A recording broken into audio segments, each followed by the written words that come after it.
નમસ્કાર મિત્રો, આજના આ 55માં વિડીયોમાં આપ સર્વોનું હું ધર્મેન્દ્ર કનાલા કે જેણે સ્પર્ધાત્મક પરીક્ષામાં આપને નિઃશુલ્ક પાસ કરાવવાના સોગંદ ખાધા છે, આપનું હાર્દિક સ્વાગત કરું છું।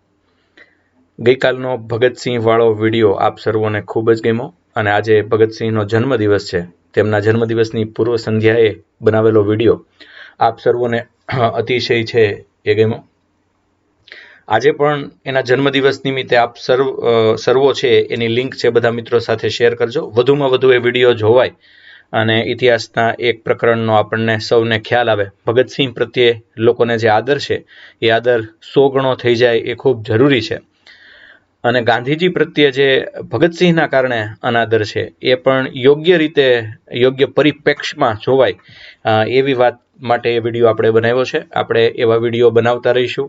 ધીરે ધીરે આપણે બંધારણ લગભગ પૂર્ણ કરવા તરફ છે એ જઈ રહ્યા છીએ। બંધારણ જેવું પૂર્ણ થાય એવા આપણે છે એ કાયદાના લેક્ચર શરૂ કરશું। કાયદામાં આપણે મેમરી ટેકનિકના લેક્ચર છે એ શરૂ કરશું, જેથી કરીને તમે બધી જ કલમ બહુ વ્યવસ્થિત યાદ રાખી શકો એવું આખું આપણું આયોજન છે। એ ઉપરાંત કાયદા સિવાય પણ એક કોઈ ચોક્કસ વિષય આપણે શરૂ કરવા જઈ રહ્યા છીએ, એ બધી માહિતી છે આપતા રહીશું। અત્યારે તો આપણે બંધારણને ન્યાય આપીએ, આપણો 55મો લેક્ચર, અને હું તમને બંધારણને ન્યાય આપીએ એમાં ન્યાયતંત્રનો પરિચય જ આજનો વિષય છે, ઇન્ટ્રોડક્શન ઓફ જ્યુડિશરી સિસ્ટમ। તો એની ચર્ચા આપણે શરૂ કરીએ। ન્યાયતંત્રનો પરિચય, જે લોકો નવા છે એ વિડીયોને લાઇક કરી દેજો, જે જૂના છે એ વિડીયોને શેર કરી દેજો, નવા છે એ સબસ્ક્રાઇબ કરી દેજો, ટેલિગ્રામ ચેનલમાં જોઈન્ટ થઈ જજો। ડિસ્ક્રિપ્શનમાં અને કોમેન્ટ બોક્સમાં બે જગ્યાએ ટેલિગ્રામની ચેનલ આપેલી છે। ભગતસિંહનો વિડીયો જોવો હોય તો એની લિંક પણ ટેલિગ્રામ ચેનલમાં પણ છે અને અહીંયા નીચે કોમેન્ટ બોક્સમાં પણ આપી દીધી છે। ચાલો મિત્રો, આજે આપણે આપણા ન્યાયતંત્રનો પરિચય કરીએ। આપ બધા જાણો છો કે આપણી ફેડરલ સિસ્ટમ કરતાં આપણો ન્યાયતંત્રનો પરિચય થોડોક જુદો એટલા માટે પડે કે આપણે સંઘ વ્યવસ્થામાં માનીએ છીએ એ સમવાયતંત્રી છે, પણ આપણું જે ફેડરલ સિસ્ટમ જ્યુડિશરી સિસ્ટમ છે, તો જ્યુડિશરી સિસ્ટમ આપણી છે એ સમવાયતંત્રી નથી, એ એક સૂત્રી છે। આપણા બંધારણનો ભાગ 5 અને એમાં અનુચ્છેદ 124 થી 147 એમાં સુપ્રીમ કોર્ટની જોગવાઈ કરવામાં આવી છે। આપણા બંધારણનો ભાગ 5, જેને આપણે લોકસંઘ કહીએ છીએ, એમાં 124 થી 147માં આપણે સુપ્રીમ કોર્ટની તમામ જોગવાઈ છે આપી છે। મેં અગાઉ તમને બંધારણના લેક્ચરમાં કહ્યું છે કે ભારત સરકાર અધિનિયમ 1935, જે બંધારણ માટે બહુ અગત્યનો અધિનિયમ છે, એવી પણ ચર્ચા આપણે વારંવાર કરી છે। આપણું 2/3 બંધારણ છે એમાંથી બનેલું છે, એવી ચર્ચા પણ આપણે કરી છે। તો એ 1935 હેઠળ ભારતમાં ફેડરલ કોર્ટની ત્યારે સ્થાપના કરવામાં આવી હતી। આજે એ ફેડરલ કોર્ટની અનુગામી તરીકે આજની સર્વોચ્ચ અદાલત ગણાય, એટલે ફેડરલ કોર્ટમાંથી જ સર્વોચ્ચ અદાલત બની છે। હવે એ ફેડરલ કોર્ટ જેવું કશું રહ્યું નથી, હવે ફેડરલ સિસ્ટમ રહી છે પણ ફેડરલ કોર્ટ નથી, અને એટલે ફેડરલ કોર્ટની જગ્યાએ તે આપણી સુપ્રીમ કોર્ટ આવી, જેની સ્થાપના 28 જાન્યુઆરી 1950ના રોજ નવી દિલ્હીમાં કરવામાં આવેલી।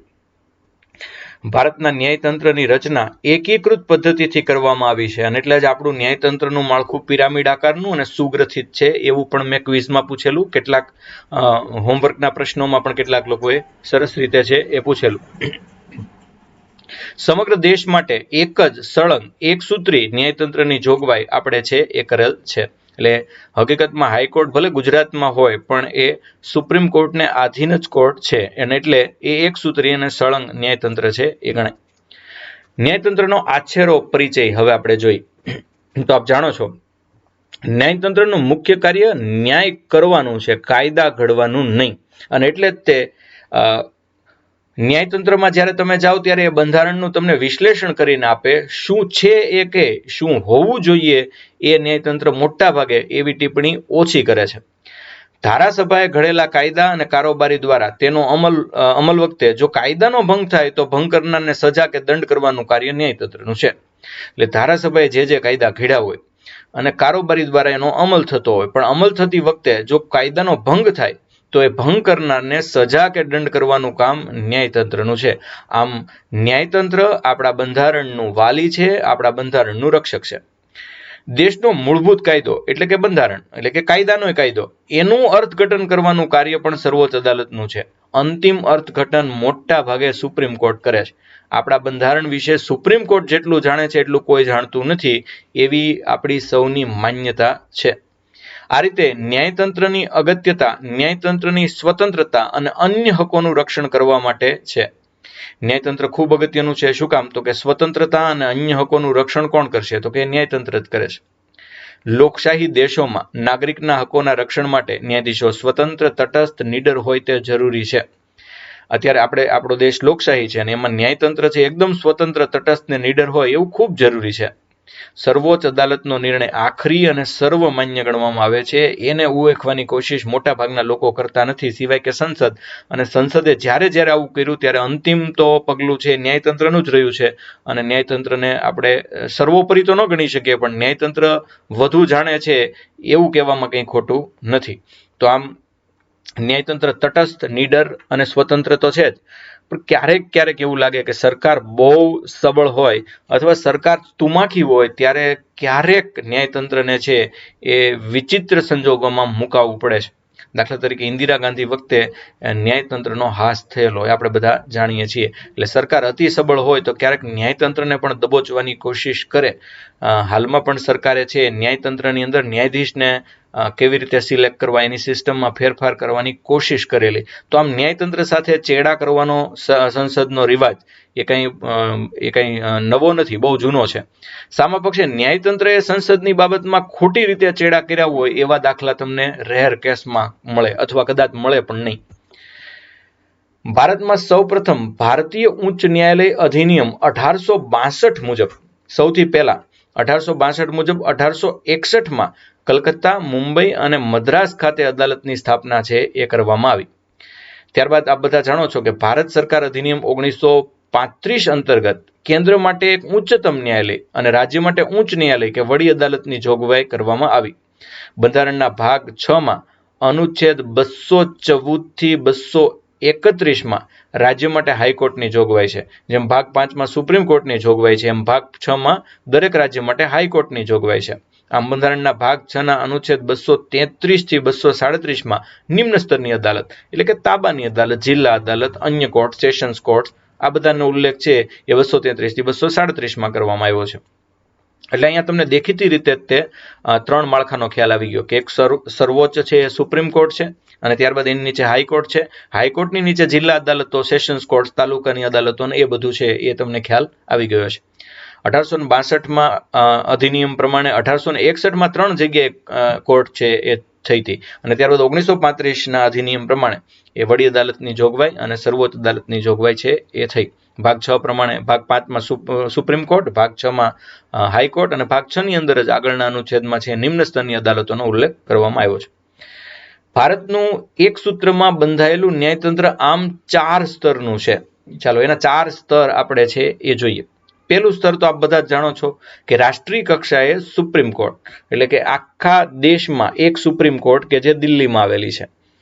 રાજ્ય કક્ષાએ હાઈકોર્ટ, વડી અદાલત એટલે દરેક રાજ્યના મોટાભાગના રાજ્યોના પાટનગરની અંદર જ તે છે એ આ અદાલત રાખવામાં આવી છે. પણ એવું જરૂરી નથી કે ત્યાં જ હોય, કેટલાકમાં ત્યાં નથી. દાખલા તરીકે ગુજરાતમાં તે ગુજરાતના પાટનગર ગાંધીનગરમાં હાઈકોર્ટ નથી, આપણે અમદાવાદમાં હાઈકોર્ટ છે. તો આ રાજ્ય કક્ષાની હાઈકોર્ટ જ્યાં બેસતી હોય ત્યાં. જિલ્લા કક્ષાએ ડિસ્ટ્રિક્ટ અને સેશન્સ અદાલતો એ પણ મહત્વની અદાલતો છે. એ તાલુકા કક્ષાએ તાલુકા અદાલતો અથવા એને છે એ મેજિસ્ટ્રેટની અદાલત કહેવામાં આવે છે. તો આવું 4 સ્તરનું એનું આખું બંધારણ છે. આ ઉપરાંત આ 4 સ્તર સિવાય સંસદ, રાજ્ય વિધાનમંડળ, સુપ્રીમ કોર્ટ અને હાઈકોર્ટને ખાસ અદાલત રચવાની સત્તા છે. એટલે કે સંસદને જરૂરિયાત લાગે તો ખાસ પ્રકારની અદાલત રચી શકે. રાજ્ય વિધાનમંડળને લાગે, વિધાનસભાને, તો ખાસ પ્રકારની અદાલત રચી શકે.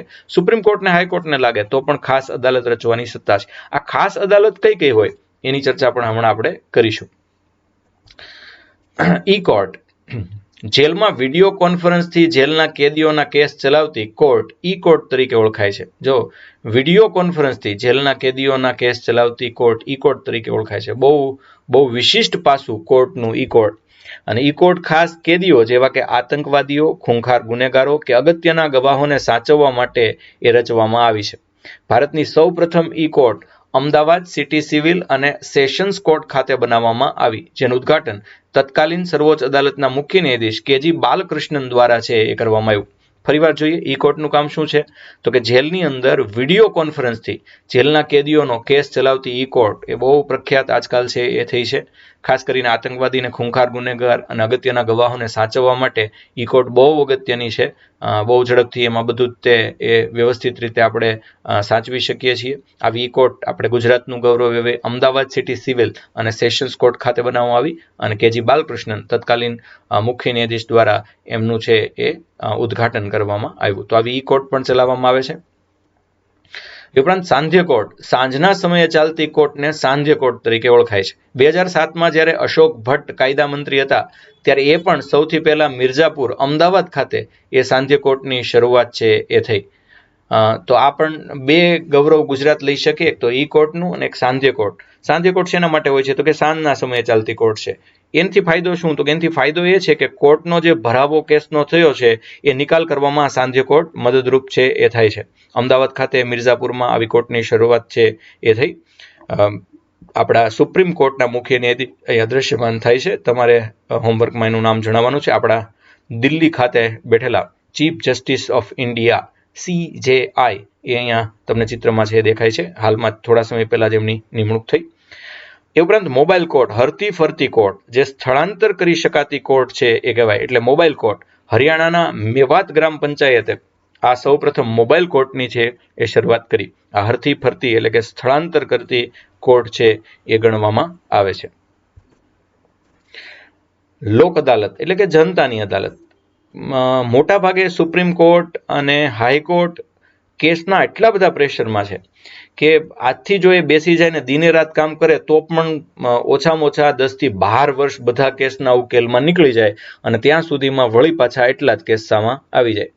તો આ પ્રેશર વચ્ચે એવું ન થઈ શકે કે નાના નાના કેસ હોય એમાંથી હાઈકોર્ટ, સુપ્રીમ કોર્ટ ને તાબાની અદાલતોને બધાને મુક્તિ મળે અને એમાં મોટાભાગે સજા કરતા સુલેહનો રસ્તો અપનાવવામાં આવે. આવું થઈ શકે કે કેમ? તો એના માટેનો એક કોન્સેપ્ટ છે લોક અદાલત એટલે કે જનતાની અદાલત. નાના વિવાદ, પારિવારિક સમસ્યાઓ, આ બધા સંબંધિત વિવાદો ઉકેલવા માટે લોક અદાલતની સ્થાપના આપણે કરી છે. સાવ ઓછા ખર્ચે ઝડપી ન્યાય મળે અને એમાં નિર્ણય અપાઈ ગયા પછી તો વિવાદથી સંબંધિત વ્યક્તિઓને એમની ફી પાછી આપવામાં આવે. તેના દ્વારા પણ યાદ રાખો, તેના દ્વારા આપવામાં આવેલ નિર્ણય દીવાની કે સિવિલ ન્યાયાલય દ્વારા આપવામાં આવેલ માનવામાં આવે છે, જે સ્વીકારવા માટે વ્યક્તિ બંધાયેલ છે. એટલે તમે લોક અદાલતમાં જાઓ છો ત્યારે બંધાઈ જાઓ છો. તમે લોક અદાલતમાં જાઓ છો ત્યારે તમારા મગજની અંદર છે જ કે તમે સુલેહ કરવા જાઓ છો, સજા કરવા નહીં. તો એ પછી દીવાની કોર્ટ કે સિવિલ કોર્ટ એના દ્વારા જે કાંઈ દીવાની કોર્ટ ને સિવિલ કોર્ટમાં શું ફેર એ પણ હમણાં આવશે. એટલે એક જ કોર્ટની અંદર બે વિભાગો હોય અને એમાં બે અલગ અલગ પ્રકારના દાવાઓ છે ચાલતા હોય. તો દીવાની કોર્ટ કે સિવિલ ન્યાયાલય દ્વારા જે ચુકાદો આપવામાં આવે એ જ ચુકાદો લોક અદાલત દ્વારા આપવામાં આવે છે. લોક અદાલત તો માત્ર અદાલતની સરળતા માટે છે અને જો એ સરળતા વળી પાછી વિષમતામાં ફેરવાય તો કાંઈ કામનું નહીં. એટલે લોક અદાલતમાં તમે ગયા અને પછી એનો નિર્ણય માન્ય ન રાખો ને પાછા તાબાની અદાલતમાં જવાના હોય તો એ કામ વધારવાનું થયું. અને એટલે જ તે લોક અદાલતના ચુકાદા વિરુદ્ધ ભારતની કોઈ પણ ન્યાયાલયમાં અપીલ કરી શકાતી નથી. આ પ્રકારના કૌટુંબિક કેસ અને નાના વિવાદો એવા એકે બાકી નહીં રહ્યા હોય કે જે ભારતમાં ન આવ્યા હોય. અને એટલે હવે ચુકાદો એનો ગેરમંદરાઈથી અલગ પ્રકારનો અપાય એવું બનવાનો કોઈ કરતા કોઈ સ્કોપ નથી. પહેલી વાર લોક અદાલતનું આયોજન 6 ઓક્ટોબર 1985ના રોજ છે એ આપણા દેશમાં કરવામાં આવ્યું.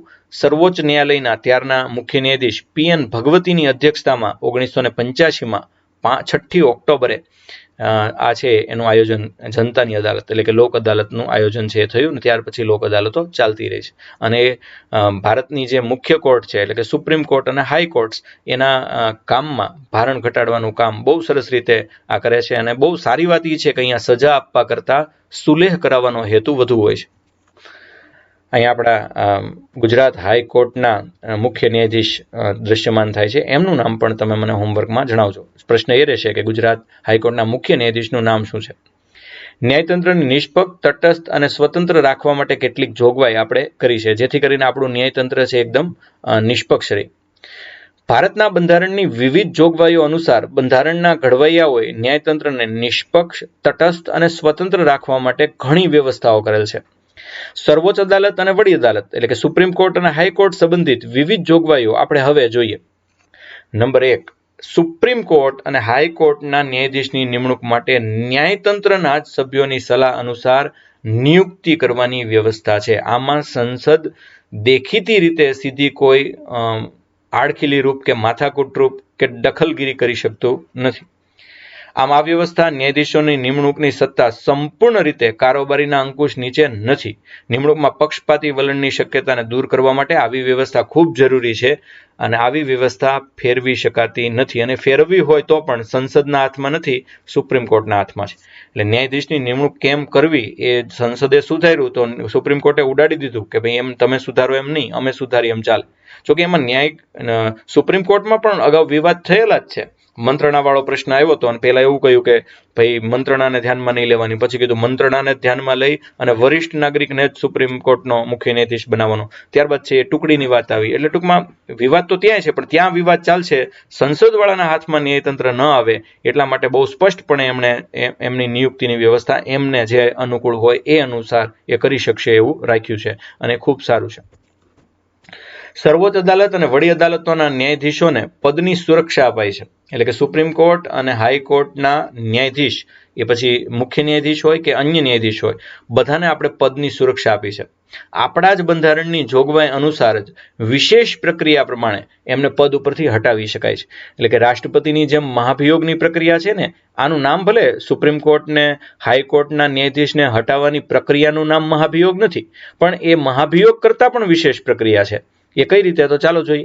સર્વોચ્ચ અદાલત એ આપણે હમણાં જ આવશે. સર્વોચ્ચ અદાલત અને વડી અદાલતોના ન્યાયાધીશની પસંદગીની શરતોમાં તેમની નિમણૂક પછી ભવિષ્યમાં તેમને નુકસાન થાય એ રીતે કોઈ ફેરફાર કરી શકાતા નથી. એકવાર તમે એને નિમણૂક આપી દો પછી ભવિષ્યમાં એને નુકસાન કોઈ પણ રીતે, આર્થિક રીતે, સામાજિક રીતે, હોદ્દાકીય રીતે એવું કંઈ ફેરફાર થઈ શકતા નથી. સર્વોચ્ચ અદાલતના ન્યાયાધીશના અને સ્ટાફના પગાર, ભથ્થા, પેન્શન એ બધું સંચિત નિધિમાંથી કરવામાં આવે અને સંચિત નિધિમાંથી એ પગાર કરવામાં આવે તો એના ઉપર મતદાન કોઈ દી થતું નથી. જ્યારે વડી અદાલતના ન્યાયાધીશને સ્ટાફના પગાર, ભથ્થા તથા સ્ટાફના પેન્શન, એમ તો ખાસ કરી સ્ટાફના પેન્શન રાજ્યના એકત્રિત ફંડમાંથી ચૂકવવામાં આવે, પણ વડી અદાલતના ન્યાયાધીશ નિવૃત્ત થઈ જાય પછી એનું પેન્શન છે એ કેન્દ્રની સંચિત નિધિમાંથી ચૂકવવામાં આવે. આ યાદ રાખજો, કારણ કે જ્યાં સુધી રાજ્યનું કામ કરે છે ત્યાં સુધી આપણે એને રાજ્યમાંથી પગાર આપીએ, પણ પછી પેન્શન ઉપર ઉતરી જાય ત્યારે એને રાજ્ય પેન્શન નથી આપતું, કેન્દ્ર આપે છે. આવો વર્ષોથી ચાલ્યો આવતો શિરસ્તો છે, કારણ કે એક સૂત્રતા છે એટલા માટે. કારણ કે એ મુખ્યત્વે તો એ કેન્દ્રીય સુપ્રીમ કોર્ટનો જ કર્મચારી ગણાય અને એટલે પછી પેન્શન એ આપે. આમ તેમની ઉપર અનુક્રમે સંસદ અને રાજ્ય વિધાનમંડળ દ્વારા મતદાન કરી શકાય નહીં. આ પગાર જે આપવાનો છે, આ પેન્શન આપવાનું છે, એની બજેટમાં ચર્ચા થઈ શકે પણ કોઈ દી એની ઉપર મતદાન એટલે કેટલો આપવો કે ન આપવો એવું કંઈ થઈ શકે નહીં. નોંધનીય છે કે વડી અદાલતોના ન્યાયાધીશના પેન્શન એ ભારતના એકત્રિત ફંડમાંથી ખર્ચ કરવામાં આવે છે, જે હમણાં ચર્ચા કરી એમ. સર્વોચ્ચ અદાલત અને વડી અદાલતોના ન્યાયાધીશોએ તેમના કાર્યકાળ દરમિયાન કરેલી ફરજ પાલનની પ્રક્રિયા માટે કરેલ કાર્યોની સંસદમાં અથવા રાજ્ય વિધાનમંડળમાં ચર્ચા થઈ શકે નહીં. ભાઈ, આ કેસનો ચુકાદો આ ન્યાયાધીશે આમ કેમ આપ્યો, આવી સંસદમાં ચર્ચા થતી નથી, આવી રાજ્ય વિધાનમંડળમાં પણ ચર્ચા થતી નથી. એમને ફરજ પાલન માટે જે યોગ્ય લાગ્યું, અથવા એવું બને કે ભાઈ હાઈકોર્ટે એકને ફાંસી આપીને સુપ્રીમ કોર્ટ પછી એને માફ કરી દે તો સુપ્રીમ કોર્ટ હાઈકોર્ટને તતડાવે? ના ભાઈ, એ તો જેને જે સમયે જે ન્યાય યોગ્ય લાગ્યો હોય એ કરે, એના માટે એને તતડાવવાનો કે એવો પ્રશ્ન નથી આવતો. હા, સુપ્રીમ કોર્ટને એવું લાગે કે હાઈકોર્ટમાં કેસ નથી ચલાવવો તો એ ઉપર મંગાવી લેશે રીટ કાઢીને, બાકી બીજું કંઈ થતું હોતું નથી. દરેક પોતપોતાની રીતે ઇન્ટરપ્રિટેશન કરતા હોય છે અને આમાં કોઈ સગાવાલા વાત જેવું કંઈ હોતું જ નથી ક્યારેય. સિવાય કે તેમના પદ પરથી દૂર કરવા માટેનો પ્રસ્તાવ સંસદમાં વિચારણા હેઠળ હોય તો ત્યારે ચર્ચા છે એ થશે. સમજાય છે? એટલે કે સુપ્રીમ કોર્ટના કે હાઈકોર્ટના એકેય ન્યાયાધીશને દૂર કરવા માટેનો પ્રસ્તાવ જો સંસદમાં મુકાણો હોય અને વિચારણા હેઠળ હોય તો ત્યારે અમને આપેલા ચુકાદાના અંતે એની ચર્ચા છે એ થઈ શકે છે.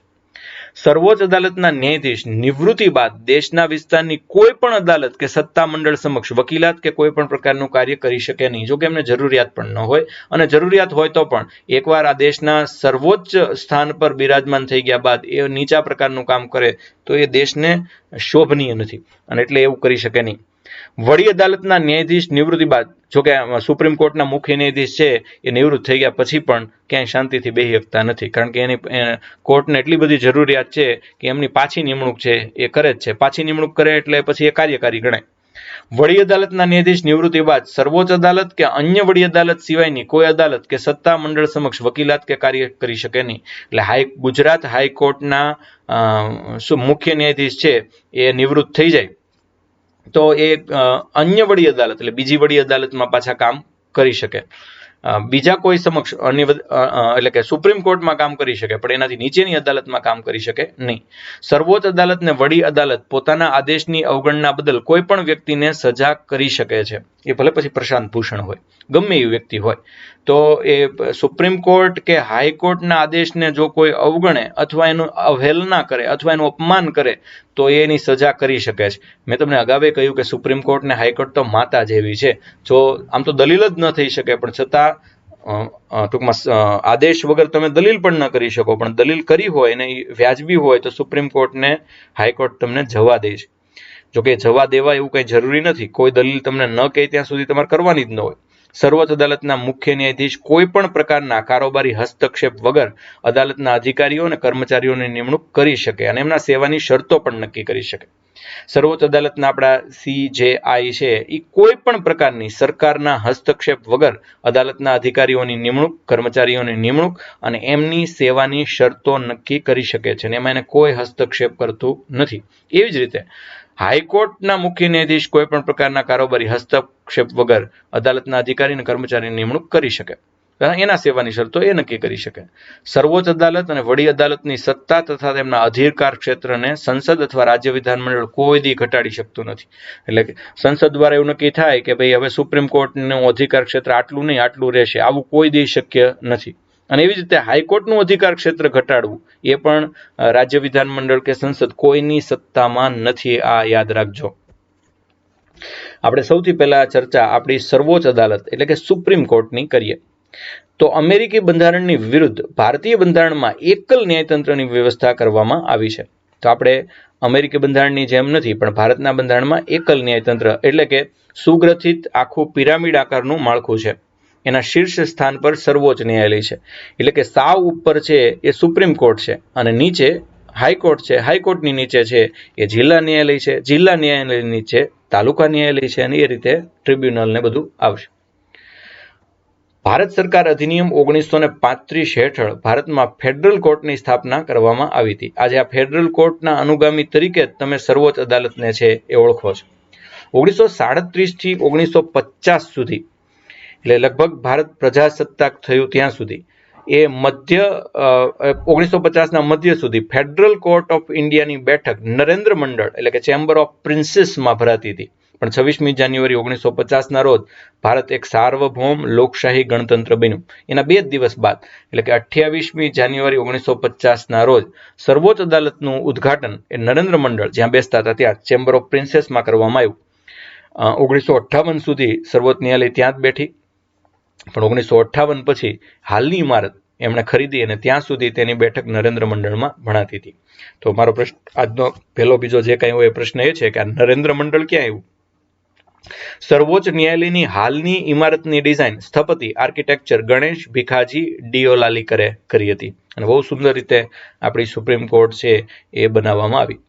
દેશના ન્યાયતંત્રમાં સૌથી ઉચ્ચ સ્થાને સર્વોચ્ચ અદાલત છે. સર્વોચ્ચ અદાલત અભિલેખ એટલે કે નજીરી અદાલત પણ છે. અચ્છા, અભિલેખ અને નજીરી અદાલત એટલે હું બહુ ટૂંકમાં ચર્ચા કરી નાખીએ કે સુપ્રીમ કોર્ટમાં કેટલાક કેસ આવે.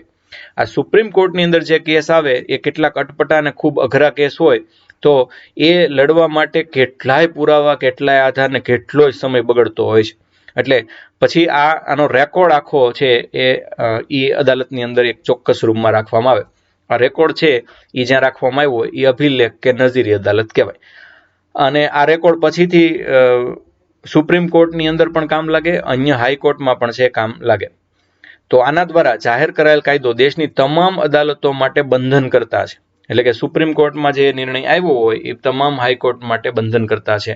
વળી અપીલ અંગેની પણ સર્વોચ્ચ અદાલત આખરી અદાલત છે. પછી સર્વોચ્ચ અદાલત પછી મોતની સજા સિવાયના અન્ય લોકો એ ક્યાંય છે એ પોતાની અપીલ કરી શકતા નથી. એટલે સર્વોચ્ચ અદાલત એ અપીલ માટેની પણ આખરી અદાલત ગણાય. સર્વોચ્ચ અદાલતની આગળની વાત જોઈએ તો ભાગ 5ના અનુચ્છેદ 124 થી 147માં સર્વોચ્ચ અદાલતનું ગઠન, સ્વતંત્રતા, ન્યાય ક્ષેત્ર, શક્તિઓ, પ્રક્રિયાઓ આ અંગેની જોગવાઈ અપાયેલી છે. 124 થી 147 આખી સર્વોચ્ચ અદાલતની તમામ પ્રણાલિકાઓ, તમામ અનુચ્છેદો આપણે સમાવી લીધા છે. અનુચ્છેદ 124 સર્વોચ્ચ અદાલતની સ્થાપનાની જોગવાઈ. 124 અનુસાર ભારત દેશને એક સુપ્રીમ કોર્ટ રહેશે. આ બધા જાણો છો એમ શરૂઆતમાં સુપ્રીમ કોર્ટમાં 8 ન્યાયાધીશ હતા, એક મુખ્ય વત્તા 7 અન્ય. તો વર્તમાનમાં છે સુપ્રીમ કોર્ટમાં વધુમાં વધુ છે 31, એના કરતાં પણ વધુ કેસ હોય ત્યારે હોઈ શકે, એક મુખ્ય વત્તા 30. અનુચ્છેદ 124 1 મુજબ સંસદને ન્યાયાધીશોની સંખ્યા વધારવાની કે ઘટાડવાની શક્તિ આપેલી છે. એમને સંસદ કહે, જો કે સંસદને સુપ્રીમ કોર્ટ સલાહ આપે તો સંસદ લગભગ વધારી આપે અને એમાં કંઈ દલીલો હોતી નથી, કારણ કે એમને જરૂર હોય તો જે કહેતા હોય. સુપ્રીમ કોર્ટનું ધ્યેય વાક્ય યતો ધર્મસ્તતો જય એવું છે કે જ્યાં ધર્મનો વિજય થાય છે, એ ધર્મ એટલે ન્યાય, જ્યાં હકીકતમાં સત્યનો વિજય થાય છે, સત્યમેવ જયતે જેવું જ છે, યત ધર્મસ્તો જય, એટલે જે હકીકતમાં ધર્મનું પાલન. ધર્મ એટલે સાચી વાત, અહીંયા બીજું હિન્દુ, મુસ્લિમ, શીખ, ઈસાઈ એવું કંઈ છે નહીં. એ ઉપરાંત લાયકાતો હવે આપણે જોઈએ, ક્વોલિફિકેશન્સ. તો અનુચ્છેદ 124 અને ક્લોઝ 3 મુજબ સર્વોચ્ચ ન્યાયાલયના ન્યાયાધીશની યોગ્યતા આ પ્રમાણે છે. એક તો ભારતનો નાગરિક હોવો જોઈએ, જે બધામાં જ આવ્યું. 5 વર્ષથી વડી અદાલતનો ન્યાયાધીશ હોવો જોઈએ, એટલે 5 વર્ષથી એને હાઈકોર્ટમાં છે ન્યાયાધીશ હોવો જોઈએ, અથવા 10 વર્ષથી હાઈકોર્ટમાં વકીલ હોવો જોઈએ, અથવા રાષ્ટ્રપતિના મત અનુસાર પ્રતિષ્ઠિત કાયદાશાસ્ત્રી હોવો જોઈએ. એવું બની શકે કે આવું કાંઈ ન કર્યું હોય અને છતાં રાષ્ટ્રપતિના મત અનુસાર પ્રતિષ્ઠિત કાયદાશાસ્ત્રી હોય તો એને છે નીમવામાં આવે. હા, નીમવામાં આવી શકે. એવું બન્યું નથી અત્યાર સુધી, કારણ કે રાષ્ટ્રપતિની વિવેક બુદ્ધિ માટે એની પાસે એટર્ની જનરલ હોય જ તે. નોંધ, સર્વોચ્ચ અદાલતના ન્યાયાધીશ બનવા માટે ન્યૂનતમ વય નક્કી કરાયેલી નથી, કારણ કે ન્યૂનતમ વય હોય જ નહીં. એકદમ રાષ્ટ્રપતિ અને સર્વોચ્ચ અદાલતના મુખ્ય ન્યાયાધીશ આની ન્યૂનતમ વય હોય જ નહીં, કારણ કે પીઢતા ખૂબ જરૂરી છે. એ સુપ્રીમ કોર્ટના ન્યાયાધીશ સુધી પહોંચવાની ઉંમર થાય ત્યાં સુધીમાં ખૂબ મોટા થઈ ગયા હોય, એટલે 35-40 એવા કાયદામાં એના બંધનમાં ન મૂકી શકાય. તમે જુઓ કે આપણે કીધું કે ભારતના નાનામાં નાના રાષ્ટ્રપતિ 64 વર્ષ ને 67 દિવસના હતા, એટલે એ નીલમ સંજીવ રેડ્ડી ભલે નાનામાં નાના હતા, પણ નાનામાં નાના 64 વર્ષના. જ્યારે એ નાનામાં નાના 64 વર્ષના એટલે કેન્દ્રીય કર્મચારી અને રાજ્ય કર્મચારી એટલા વર્ષમાં નિવૃત્ત થઈ ગયો હોય. ખેર, પણ એના ન્યૂનતમ ન હોય, એ પીઢ જ હોવો જોઈએ, અને એટલે એમ જ હોય છે. નિમણૂક, અપોઇન્ટમેન્ટ. રાષ્ટ્રપતિ સર્વોચ્ચ અદાલતના ન્યાયાધીશોની નિમણૂક કરવાની સત્તા ધરાવે છે. બંધારણની મૂળ જોગવાઈ પ્રમાણે રાષ્ટ્રપતિએ મુખ્ય ન્યાયાધીશની નિમણૂક સર્વોચ્ચ અને વડી અદાલતોના તેમને જરૂરી લાગે તેવા ન્યાયાધીશોની સાથે મંત્રણા કરવાની રહેશે. અહીંયા મંત્રણા શબ્દ પકડજો, કારણ કે એનો મંત્રણાનો ખૂબ વિવાદ થયો. ફરીવાર જોઈ, બંધારણમાં મૂળ જોગવાઈ પ્રમાણે, આપણા બંધારણમાં મૂળમાં એવું લખ્યું છે કે રાષ્ટ્રપતિએ મુખ્ય ન્યાયાધીશ એટલે કે CJI ની નિમણૂક કરતી વખતે સર્વોચ્ચ અદાલત ને હાઈકોર્ટ એમને જરૂરી લાગે એવા ન્યાયાધીશોની સાથે મંત્રણા કરીને કરવાની રહેશે. એ ઉપરાંત એમની પાસે એટર્ની જનરલ તો છે જ, એ આડકતરી રીતે સૂચન તો આપી શકે, સીધી રીતે ના આપી શકે. અન્ય ન્યાયાધીશોની નિમણૂક માટે તેમણે ન્યાયાધીશ તથા સર્વોચ્ચ અને વડી અદાલતોના જરૂરી લાગે એવા ન્યાયાધીશો સાથે નિમણૂક કરવાની રહેશે. એટલે એ ટૂંકમાં આમ જોવું તો પ્રધાનમંડળ જેવું જ થયું ને, કે મંત્રીમંડળ સાથે ચર્ચા કરીને વડાપ્રધાન બનાવે, વડાપ્રધાન સાથે ચર્ચા કરીને મંત્રીમંડળ બનાવે. એમ સુપ્રીમ કોર્ટ અને હાઈકોર્ટના ન્યાયાધીશ સાથે મંત્રણા કરીને સુપ્રીમ કોર્ટના મુખ્ય ન્યાયાધીશ બનાવે, સુપ્રીમ કોર્ટના મુખ્ય ન્યાયાધીશ સાથે ચર્ચા કરીને પછી અન્ય ન્યાયાધીશ બનાવે. એટલે માળખું તો એવું જ થયું, પણ પેલામાં સંસદ બાજુ અને અહીંયા ન્યાયતંત્ર બાજુ છે, એમને જવું પડે. ન્યાયાધીશો સાથે મંત્રણા કરવાની રહેશે. અન્ય ન્યાયાધીશોની નિમણૂક માટે એ CJI સાથે મંત્રણા કરવી ફરજિયાત છે. ઉપરોક્ત મંત્રણા આધારિત નિમણૂકમાં સમય જતા વિવાદાસ્પદ શબ્દ બન્યો મંત્રણા. મંત્રણા શબ્દનું જ સર્વોચ્ચ અદાલતે અલગ અલગ અર્થઘટન છે એ આપ્યું. જેમ કે વર્ષ લઈએ 1982, જ્યારે પહેલો ન્યાયાધીશનો એક કેસ આવ્યો, ફર્સ્ટ જજીસ કેસ, તો એમાં સર્વોચ્ચ અદાલતે એવું જણાવ્યું કે આવી મંત્રણા એ બંધન કરતા રહેશે નહીં.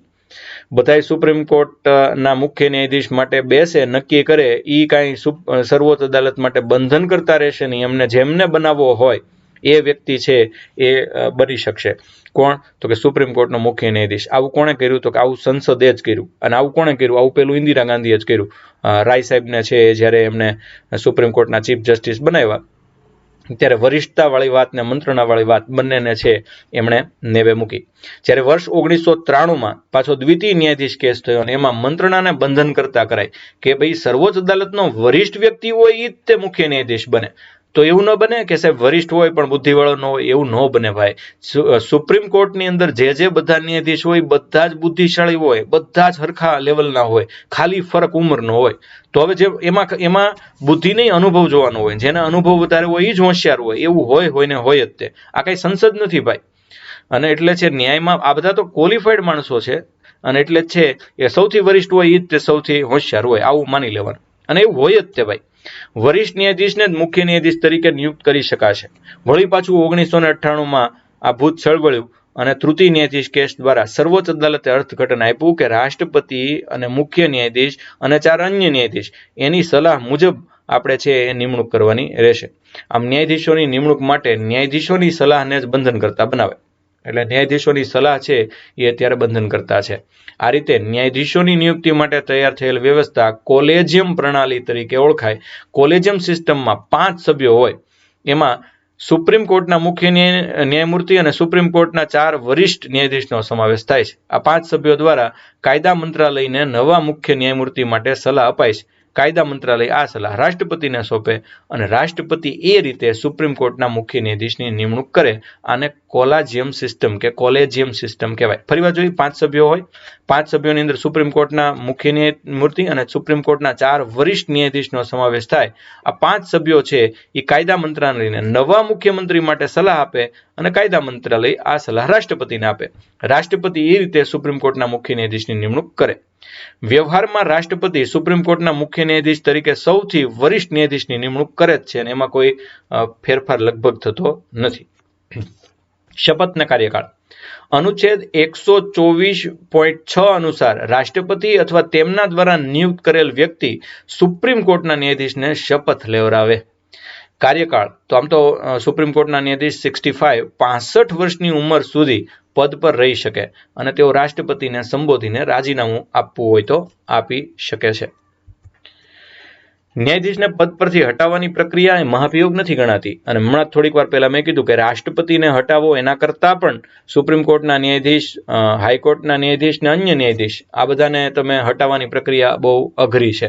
124.4 મુજબ ન્યાયાધીશ તપાસ અધિનિયમ 1968 એટલે 1968 મુજબ સંસદના બંને ગૃહો તેના કુલ સભ્યોની બહુમતથી અને હાજર રહેલા સભ્યોની 2/3 બહુમતથી પ્રસ્તાવ પસાર કરી રાષ્ટ્રપતિને મોકલે તો રાષ્ટ્રપતિ ન્યાયાધીશને હટાવવા માટે આદેશ આપે છે.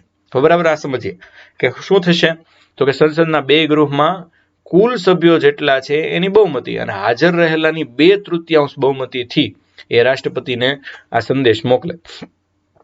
સર્વોચ્ચ ન્યાયાલયના ન્યાયાધીશને માત્ર 2 જ આધાર અનુસાર હટાવી શકાય. એક તો સાબિત દુર્વ્યવહાર, એના દુર્વ્યવહાર સાબિત થાય, અથવા કામ કરવાની અસમર્થતા. આના આધાર પર જ રાષ્ટ્રપતિના આદેશ દ્વારા એમના પદ પરથી હટાવી શકાય છે. અને આજ સુધી કોઈ એક પણ હાઈકોર્ટ કે સુપ્રીમ કોર્ટના ન્યાયાધીશ આ રીતે હટ્યા નથી. પ્રસ્તાવ આવ્યા છે રાષ્ટ્રપતિ સામે, તો મહાભિયોગના પ્રસ્તાવ નથી આવ્યા, પણ આમાં પ્રસ્તાવ આવ્યા છે પણ હટ્યા નથી. એમાં જો લોકસભામાં તમારે આ પ્રસ્તાવ લાવવો હોય પહેલા તો ઓછામાં ઓછા 100 સભ્યો અને રાજ્યસભામાં લાવવો હોય તો ઓછામાં ઓછા 50 સભ્યો દ્વારા સુપ્રીમ કોર્ટના ન્યાયાધીશની વિરુદ્ધ રાષ્ટ્રપતિને સંબોધીને તમે પ્રસ્તાવ છે એ લાવી શકો છો. લોકસભામાં લાવો તો 100 જણાની સહી સાથે પ્રસ્તાવ અધ્યક્ષને આપવામાં આવે અને રાજ્યસભામાં લાવો તો 50 જણાની સભ્યો સાથે એ રાજ્યસભાના ચેરમેનને આપવામાં આવે. 100-50નો રેશિયો કેમ ક્યાંય અલગ નથી હોતો, આમાં કેમ અલગ? તો આ તો બહુ મોટી બાબત છે. લોકસભા છે એ ઝાઝા લોકોનું પ્રતિનિધિત્વ કરે છે, મતલબ એમાં 545ની સંખ્યા છે અને અહીંયા 250 એટલે લગભગ ડબલ છે. અને એટલે અહીંયા 50 ને અહીંયા 100 રાખ્યા છે, કારણ કે આ કઈ જેવી તેવી બાબત નથી. આ રાષ્ટ્રપતિના મહાભિયોગ કરતા પણ વધુ ગંભીર બાબત છે. અને એમાં વળી પાછી એક અલગ સંસ્થાની વાત છે, એટલે અન્યાય ન થાય એટલા માટે આ અંક પસંદ કરવામાં આવ્યો છે. અને એમ પણ જોવા જઈએ તો લોકસભાના 100 જણ એટલા માટે વધારે ડબલ આંકડો કે એ લોકોનું પ્રતિનિધિત્વ કરે છે અને એમાં છે લોકો દ્વારા ચૂંટાયેલા વ્યક્તિઓ છે એ વધુ જોવા મળે છે, એટલે વધારે પ્રતિનિધિત્વ આપ્યું એવું પણ છે. અનુચ્છેદ 124.4 અંતર્ગત લોકસભાના અધ્યક્ષ અથવા રાજ્યસભાના સભાપતિ આ પ્રસ્તાવનો સ્વીકાર કે અસ્વીકાર કરી શકે. એમને એ સત્તા ખરી કે એમને યોગ્ય લાગે તો સ્વીકાર કરે, યોગ્ય ન લાગે તો અસ્વીકાર કરે. પણ જો પ્રસ્તાવ સ્વીકાર થાય તો ન્યાયાધીશ તપાસ અધિનિયમ, હવે અહીંયા જોજો 1968 અંતર્ગત એક તપાસ સમિતિ ફરજિયાત બેસાડવી પડે. આ પ્રસ્તાવની તપાસ 3 સભ્યોની સમિતિ દ્વારા થાય, જેમાં એક તો સર્વોચ્ચ ન્યાયાલયના મુખ્ય ન્યાયાધીશ કોઈ પણ હોય અથવા એક ગૌણ ન્યાયાધીશ હોય, અને કોઈ પણ હાઈકોર્ટના એક મુખ્ય ન્યાયાધીશ ને એક પ્રખ્યાત કાયદાશાસ્ત્રી. એટલે સુપ્રીમ કોર્ટના એક મુખ્ય અથવા ગૌણ ન્યાયાધીશ વત્તા હાઈકોર્ટના એક મુખ્ય ન્યાયાધીશ અને વત્તા એક કાયદાશાસ્ત્રી, આટલા 3 જણ હોય અને તટસ્થતાપૂર્વક, મોટાભાગે એકી આંકડો એટલા માટે રાખવામાં આવે કે નિર્ણય છે એ ટાઈ ન થાય, અને એટલે 3 જણા રાખવામાં આવે. સમિતિની તપાસમાં, હવે જોજો અહીંયા બહુ મહત્વની વાત કરું છું, આ સમિતિની તપાસમાં ન્યાયાધીશ દોષી ઠરે પછી જ આ પ્રસ્તાવ બંને ગૃહમાં અને ગૃહોની કુલ સભ્ય સંખ્યાની બહુમતીથી તથા હાજર અને મત આપનારા સભ્યોની 2/3 બહુમતીથી પસાર થાય. એ પ્રસ્તાવ ત્યારબાદ રાષ્ટ્રપતિને મોકલવામાં આવે અને રાષ્ટ્રપતિ હુકમ કરવામાં આવે તો જ તે ન્યાયાધીશને પદ ઉપરથી હટાવવામાં આવે. તો ટૂંકમાં 3 તબક્કામાંથી પસાર થાય છે. એટલે પહેલા પ્રસ્તાવ લાવવાનો, પ્રસ્તાવ લાવ્યા બાદ સમિતિ બેસાડવાની, સમિતિ બેસાડ્યા બાદ છે એ સમિતિની બહુમતી બાદ સંસદની 2 ગૃહોની બહુમતી લેવાની, પછી રાષ્ટ્રપતિ છે એ સહી કરે ત્યારે છે એ ન્યાયાધીશ પદ ઉપરથી હટે. આ સંમતિ સંસદના એક જ સત્રમાં પ્રસ્તાવિત અને સ્વીકૃત કરવાની રહેશે. સંસદનું એક જ સત્ર અને એમાં એ ફટાફટ જે કંઈ નિર્ણય લેવાનો હોય લઈ લેવાનો હોય. કેટલીક નોંધ કરીએ કે સર્વોચ્ચ ન્યાયાલય અને ઉચ્ચ ન્યાયાલયના ન્યાયાધીશને હટાવવાની પ્રક્રિયા એક સરખી છે, કોઈ ફરક નથી, બે સાવ એકદમ સમાન છે. સૌપ્રથમ 1992-93માં આવું બન્યું. પંજાબ અને હરિયાણાની વડી અદાલતના મુખ્ય ન્યાયાધીશ વી રામાસ્વામી વિરુદ્ધ પદ પરથી દૂર કરવાની પ્રક્રિયા આપણે શરૂ કરી. તપાસ સમિતિએ દોષિત ઠેરવા, અને તપાસ સમિતિ એકવાર દોષિત ઠેરવે એટલે એ દોષિત હોય જ. તો કે સાહેબ નહીં, કાંઈ નહીં, કોઈ દલીલ જ નહીં, હોય જ. પણ શાસક પક્ષ કોંગ્રેસ દ્વારા આ પ્રસ્તાવ પાછો ખેંચાયો, ખબર નહીં કેમ, અને એ રામાસ્વામી છે એ બચી ગયા. ત્યારબાદ 2009-10માં કલકત્તા હાઈકોર્ટના ન્યાયાધીશ સૌમિત્ર સેન વિરુદ્ધ એમને પદ ઉપરથી દૂર કરવાની વાત છે એ આવી. એટલે તો અત્યાર સુધી હાઈકોર્ટની જ વાત ચાલે. જો પહેલા પંજાબની હાઈકોર્ટની વાત આવી, પંજાબ હરિયાણાની બે વચ્ચે એક હાઈકોર્ટ છે, અને ત્યારબાદ છે એ કલકત્તાની વાત આવી સૌમિત્ર સેન 2009-10માં. પણ એમને રાજીનામું આપી દીધું, એટલે પછી આ પ્રસ્તાવ ચલાવવાનો કોઈ પ્રશ્ન નહોતો. 2009માં કર્ણાટક હાઈકોર્ટના ન્યાયાધીશ પી દિનાકરણ વિરુદ્ધ રાજ્યસભામાં પદ પરથી દૂર કરવાનો પ્રસ્તાવ લાવવામાં આવ્યો. હજી એ ન્યાથી પ્રસ્તાવ પસાર થાય પહેલા એમણે પણ રાજીનામું આપી દીધું. વર્ષ 2015માં ગુજરાત હાઈકોર્ટના ન્યાયાધીશ જે.બી. પારડીવાલા વિરુદ્ધ રાજ્યસભામાંથી પદ પરથી દૂર કરવાનો પ્રસ્તાવ લાવવામાં આવ્યો, પણ થોડા સમય પછી એ પાછો ખેંચી લેવામાં આવ્યો. એટલે આ 4 કિસ્સાઓને બાદ કરતા કોઈ કિસ્સા બન્યા નથી. એમાં તમે જો હાઈકોર્ટના જ કિસ્સા બન્યા છે, સુપ્રીમ કોર્ટનો તો કોઈ કિસ્સો બન્યો જ નથી. અને એમાંય 4માંથી એકેય કિસ્સામાં છે એ મહાભિયોગ જેવી પ્રક્રિયાથી એ દૂર નથી થયા, કાં તો એ 2 કેસમાં એ પડતી મૂકવામાં આવીને 2 કેસમાં રાજીનામા આવી ગયા છે. પગાર ભથ્થા, સેલરી એલાઉન્સીસ 125 અને બંધારણની બીજી અનુસૂચિ મુજબ એ સર્વોચ્ચ ન્યાયાલયના મુખ્ય ન્યાયાધીશ તથા અન્ય ન્યાયાધીશને આપણે પગાર આપીએ છીએ, જે વખતો વખત સંસદ દ્વારા નિર્ધારિત થાય છે. નાણાકીય કટોકટી દરમિયાન પગાર ભથ્થા ઓછા પણ કરી શકાય. એટલે મતલબ અહીંયા રાષ્ટ્રપતિ જેવું નથી, જો ઉપરાષ્ટ્રપતિની જેમ આમના પગાર ભથ્થા ઓછા કરી શકાય. 2018થી પગાર ભથ્થામાં વધારો થયો છે. એટલે સુપ્રીમ કોર્ટના મુખ્ય ન્યાયાધીશને 2,80,000 અને અન્ય ન્યાયાધીશને 2.5 લાખ, 2,50,000 પગાર, અને એ ઉપરાંત ઘણા બધા ભથ્થાઓ આપવામાં આવે છે. સર્વોચ્ચ ન્યાયાલયના ન્યાયાધીશનો પગાર ભારતની સંચિત નિધિમાંથી કરવામાં આવે છે. કાર્યકારી ન્યાયાધીશ, હવે અહીંથી અલગ અલગ ન્યાયાધીશની એટલી બધી તૂટ હોય છે, એટલી બધી ખોટ હોય છે કે જે નિવૃત્ત થઈ જાય એમને પણ પાછા લેવા પડે છે, અલગ અલગને અલગ અલગ જગ્યાએથી બોલાવવા પડે છે. તો આના અનુચ્છેદ હવે બધા જોઈ. 126માં કાર્યકારી મુખ્ય ન્યાયાધીશની નિમણૂકની જોગવાઈ છે.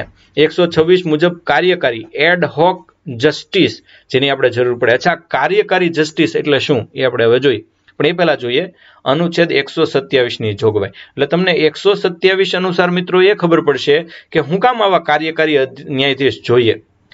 તો એ મુજબ સર્વોચ્ચ ન્યાયાલયની એક ખંડપીઠમાં ઓછામાં ઓછા 3 ન્યાયાધીશ જરૂરી હોય. એક ખંડપીઠમાં મોટા ભાગે 3 ન્યાયાધીશ બેઠા હોય. હવે માનો કે એમાં 10 અલગ અલગ કેસ હાલતા હોય તો 30 ન્યાયાધીશ તો રોકાઈ ગયા. હવે એક વિધા અને નવો કેસ અત્યંત જરૂરી આવે તો ઓલાને અધવચ્ચેથી તો કોઈને ઊભા કરી શકાતા નથી, જેને સર્વોચ્ચ ન્યાયાલયનું કોરમ કહેવાય. 3 જણા તો બેસશે જ, અને 3 જણા બેસે એટલે નિર્ણય આવે જ. જો તે ન થાય તો રાષ્ટ્રપતિની અગ્રિમ સ્વીકૃતિ દ્વારા મુખ્ય ન્યાયાધીશ એડહોક ન્યાયાધીશની નિમણૂક કરી શકે છે. એ કોણ બને? એટલે માનો કે 10 કેસ અત્યારે સુપ્રીમ કોર્ટમાં શરૂ છે, એટલે 30 જજ રોકાયેલા છે, રાઈટ? હવે એક જજ વધ્યા છે અને એક કેસ અગત્યનો આવે છે, તો તાત્કાલિક ધોરણે એડહોક ન્યાયાધીશની નિમણૂક થાય. એ કોણ હોય એડહોક? જે વ્યક્તિ ઉચ્ચ ન્યાયાલયના ન્યાયાધીશ રહી ચૂકેલ હોય અને સર્વોચ્ચ ન્યાયાલયમાં ન્યાયાધીશ બનવાની યોગ્યતા ધરાવતા હોય, એને જ એડહોક ન્યાયાધીશ બનાવવામાં આવે છે. કેટલાક લોકો જે મુખ્ય ન્યાયાધીશ તરીકે કામ કરતા હોય અથવા સર્વોચ્ચ ન્યાયાલયના ન્યાયાધીશ બનાવવાની લાયકાત છે એનામાં હોય, પણ અત્યારે ન હોય, તો એને એડહોક ન્યાયાધીશ બનાવી અને એની પાસેથી આ કામ લેવામાં આવે છે અને એને કાર્યકારી ન્યાયાધીશ કહેવામાં આવે છે. આરંભિક એટલે કે મૂળ અધિકાર ક્ષેત્ર 131માં આ દર્શાવેલું છે. મૂળ અથવા આરંભિક ક્ષેત્રાધિકારનો અર્થ એ થાય કે આ વિવાદોમાં કેસ લિટિગેશનની શરૂઆત સર્વોચ્ચ ન્યાયાલયમાં જ થઈ શકે છે, જે અન્ય કોઈ પણ ન્યાયાલયને હક નથી.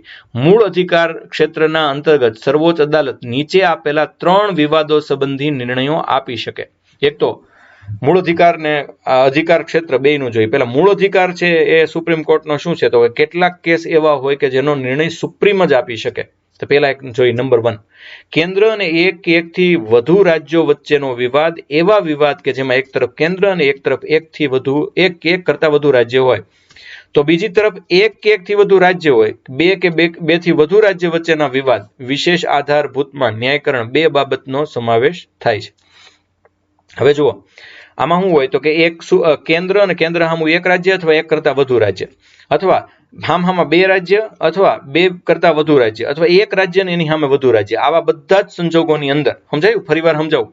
ભારત ને ભારત સામું એક રાજ્ય અથવા એક કરતા વધુ રાજ્ય, પછી ગુજરાત ને પંજાબ અથવા ગુજરાત સામે 5 રાજ્ય અથવા 5 રાજ્ય સામે 3 રાજ્ય. આમ આ 3 પરિસ્થિતિમાં નિર્ણય કોણ આપશે? તો નિર્ણય છે સુપ્રીમ કોર્ટ આપશે. કોઈ હાઈકોર્ટનો અધિકાર ક્ષેત્ર નથી.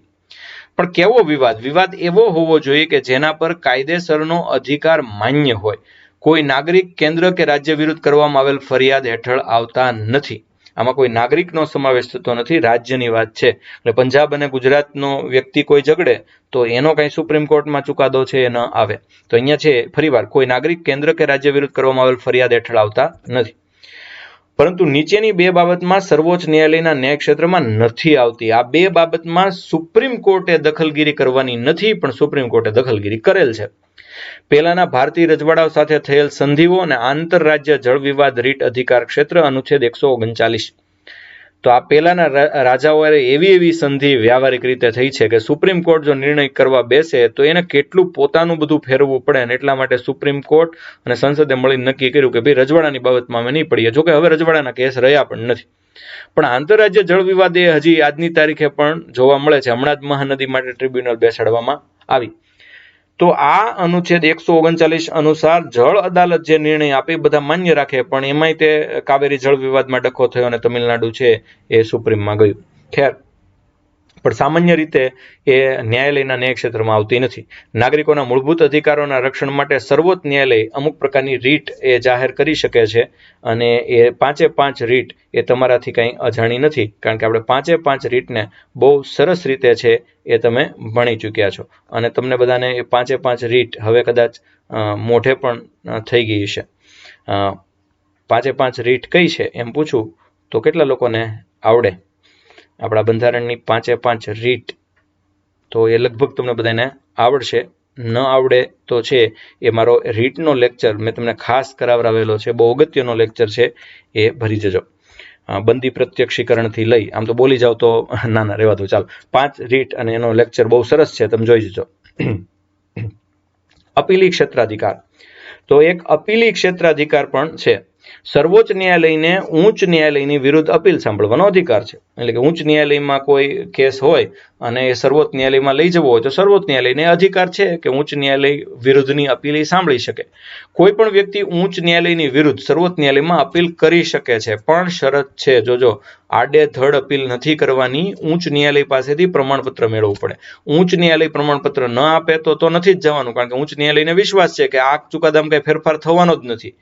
તો પણ લોકશાહીનો ભંગ નહીં. એ પ્રમાણપત્ર આપે તો જ જવાનું છે, અને એ કેસ સર્વોચ્ચ ન્યાયાલયમાં અપીલ કરવા લાયક છે એમ કે તો જ જવાનું છે. અર્થાત કા બંધારણની એવી બાબત હોય ને કા કાયદાની એવી ગંભીર બાબત હોય તો એ આપે છે પ્રમાણપત્ર, નહીં તો નહીં. ઉચ્ચ ન્યાયાલયની વિરુદ્ધ આવી અપીલ 3 બાબતમાં થઈ શકે. તો તમારો સુપ્રીમ કોર્ટમાં જવું હોય તો 3 બાબત હોય તો જ જઈ શકો. એક તો કોન્સ્ટિટ્યુશનલ મેટર હોય અનુચ્છેદ 132 અંતર્ગત.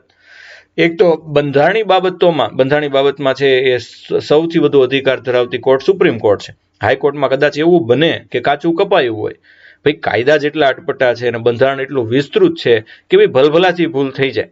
અને એવું બન્યું છે કે હાઈકોર્ટે જુદો ચુકાદો આપ્યો અને સુપ્રીમ કોર્ટે જુદો ચુકાદો આપ્યો હોય. તો બંધારણીય બાબતમાં સર્વોચ્ચ ન્યાયાલયમાં ઉચ્ચ ન્યાયાલય વિરુદ્ધ અપીલ કરી શકાય. જ્યારે કોઈ બાબતમાં કે કેસમાં ઉચ્ચ ન્યાયાલય દ્વારા બિન બંધારણીય જોગવાઈ કે ચુકાદો આપવામાં આવ્યો હોય અથવા બંધારણની ખોટી વ્યાખ્યા કરવામાં આવી હોય, જો એવું તમને લાગતું હોય તો તમે પ્રમાણપત્ર લઈ અને સુપ્રીમ કોર્ટમાં જઈ શકો છો. એનું પ્રમાણપત્ર હાઈકોર્ટ તમને આપશે, કારણ કે આ બંધારણીય બાબત છે. દીવાની બાબતો સિવિલ મેટર્સ અનુચ્છેદ 133 અંતર્ગત. હવે એવું બને, જો બરાબર સાંભળજો, બંધારણીય બાબતમાં સર્વોચ્ચ ન્યાયાલયમાં કોઈ પણ બાબતને લઈ જઈ શકાય જો ઉચ્ચ ન્યાયાલય પ્રમાણિત કરી દે તો. પણ જે તે બાબતના સામાન્ય મહત્વની વિરુદ્ધના પ્રશ્ન પર આધારિત છે એવા પ્રશ્નો કે જેનો નિર્ણય સર્વોચ્ચ ન્યાયાલય દ્વારા કરવો અનિવાર્ય છે તો જ લઈ જવાનું. સિવિલ બાબતો છે ક્યારે લઈ જવાની કે તમને એમ લાગે કે આનો સર્વોચ્ચ ન્યાયાલય દ્વારા ન્યાય કરવો અનિવાર્ય છે. મૂળ રીતે 20,000 રૂપિયા સુધીના દીવાની કેસો સર્વોચ્ચ ન્યાયાલય સમક્ષ લઈ જઈ શકાતા નહોતા, પરંતુ આ નાણાં સંબંધી સીમાને 30મા બંધારણીય સુધારા અધિનિયમ 1972 દ્વારા હવે રદ કરવામાં આવેલ છે. ફોજદારી અનુચ્છેદ 134 ફોજદારી અથવા દંડનીય બાબતોમાં ઉચ્ચ ન્યાયાલય વિરુદ્ધ તમારે સુપ્રીમ કોર્ટમાં ક્યારે અપીલ કરવાની છે તો કે આ નીચેની 3 બાબતો હોય ને તો જ. એક, કોઈ અપરાધીને નીચલી અદાલતે છોડી મૂક્યો હોય ને હાઈકોર્ટે પછી ફાંસી આપી હોય. જો કેટલો બધો ગેપ પડ્યો, એટલે નીચલી અદાલતે છોડી દીધો પણ હાઈકોર્ટે છે એ મોતની સજા આપી, એટલે બહુ ડિફરન્સ પડ્યો તો હવે તમે સુપ્રીમ કોર્ટમાં જઈ શકો.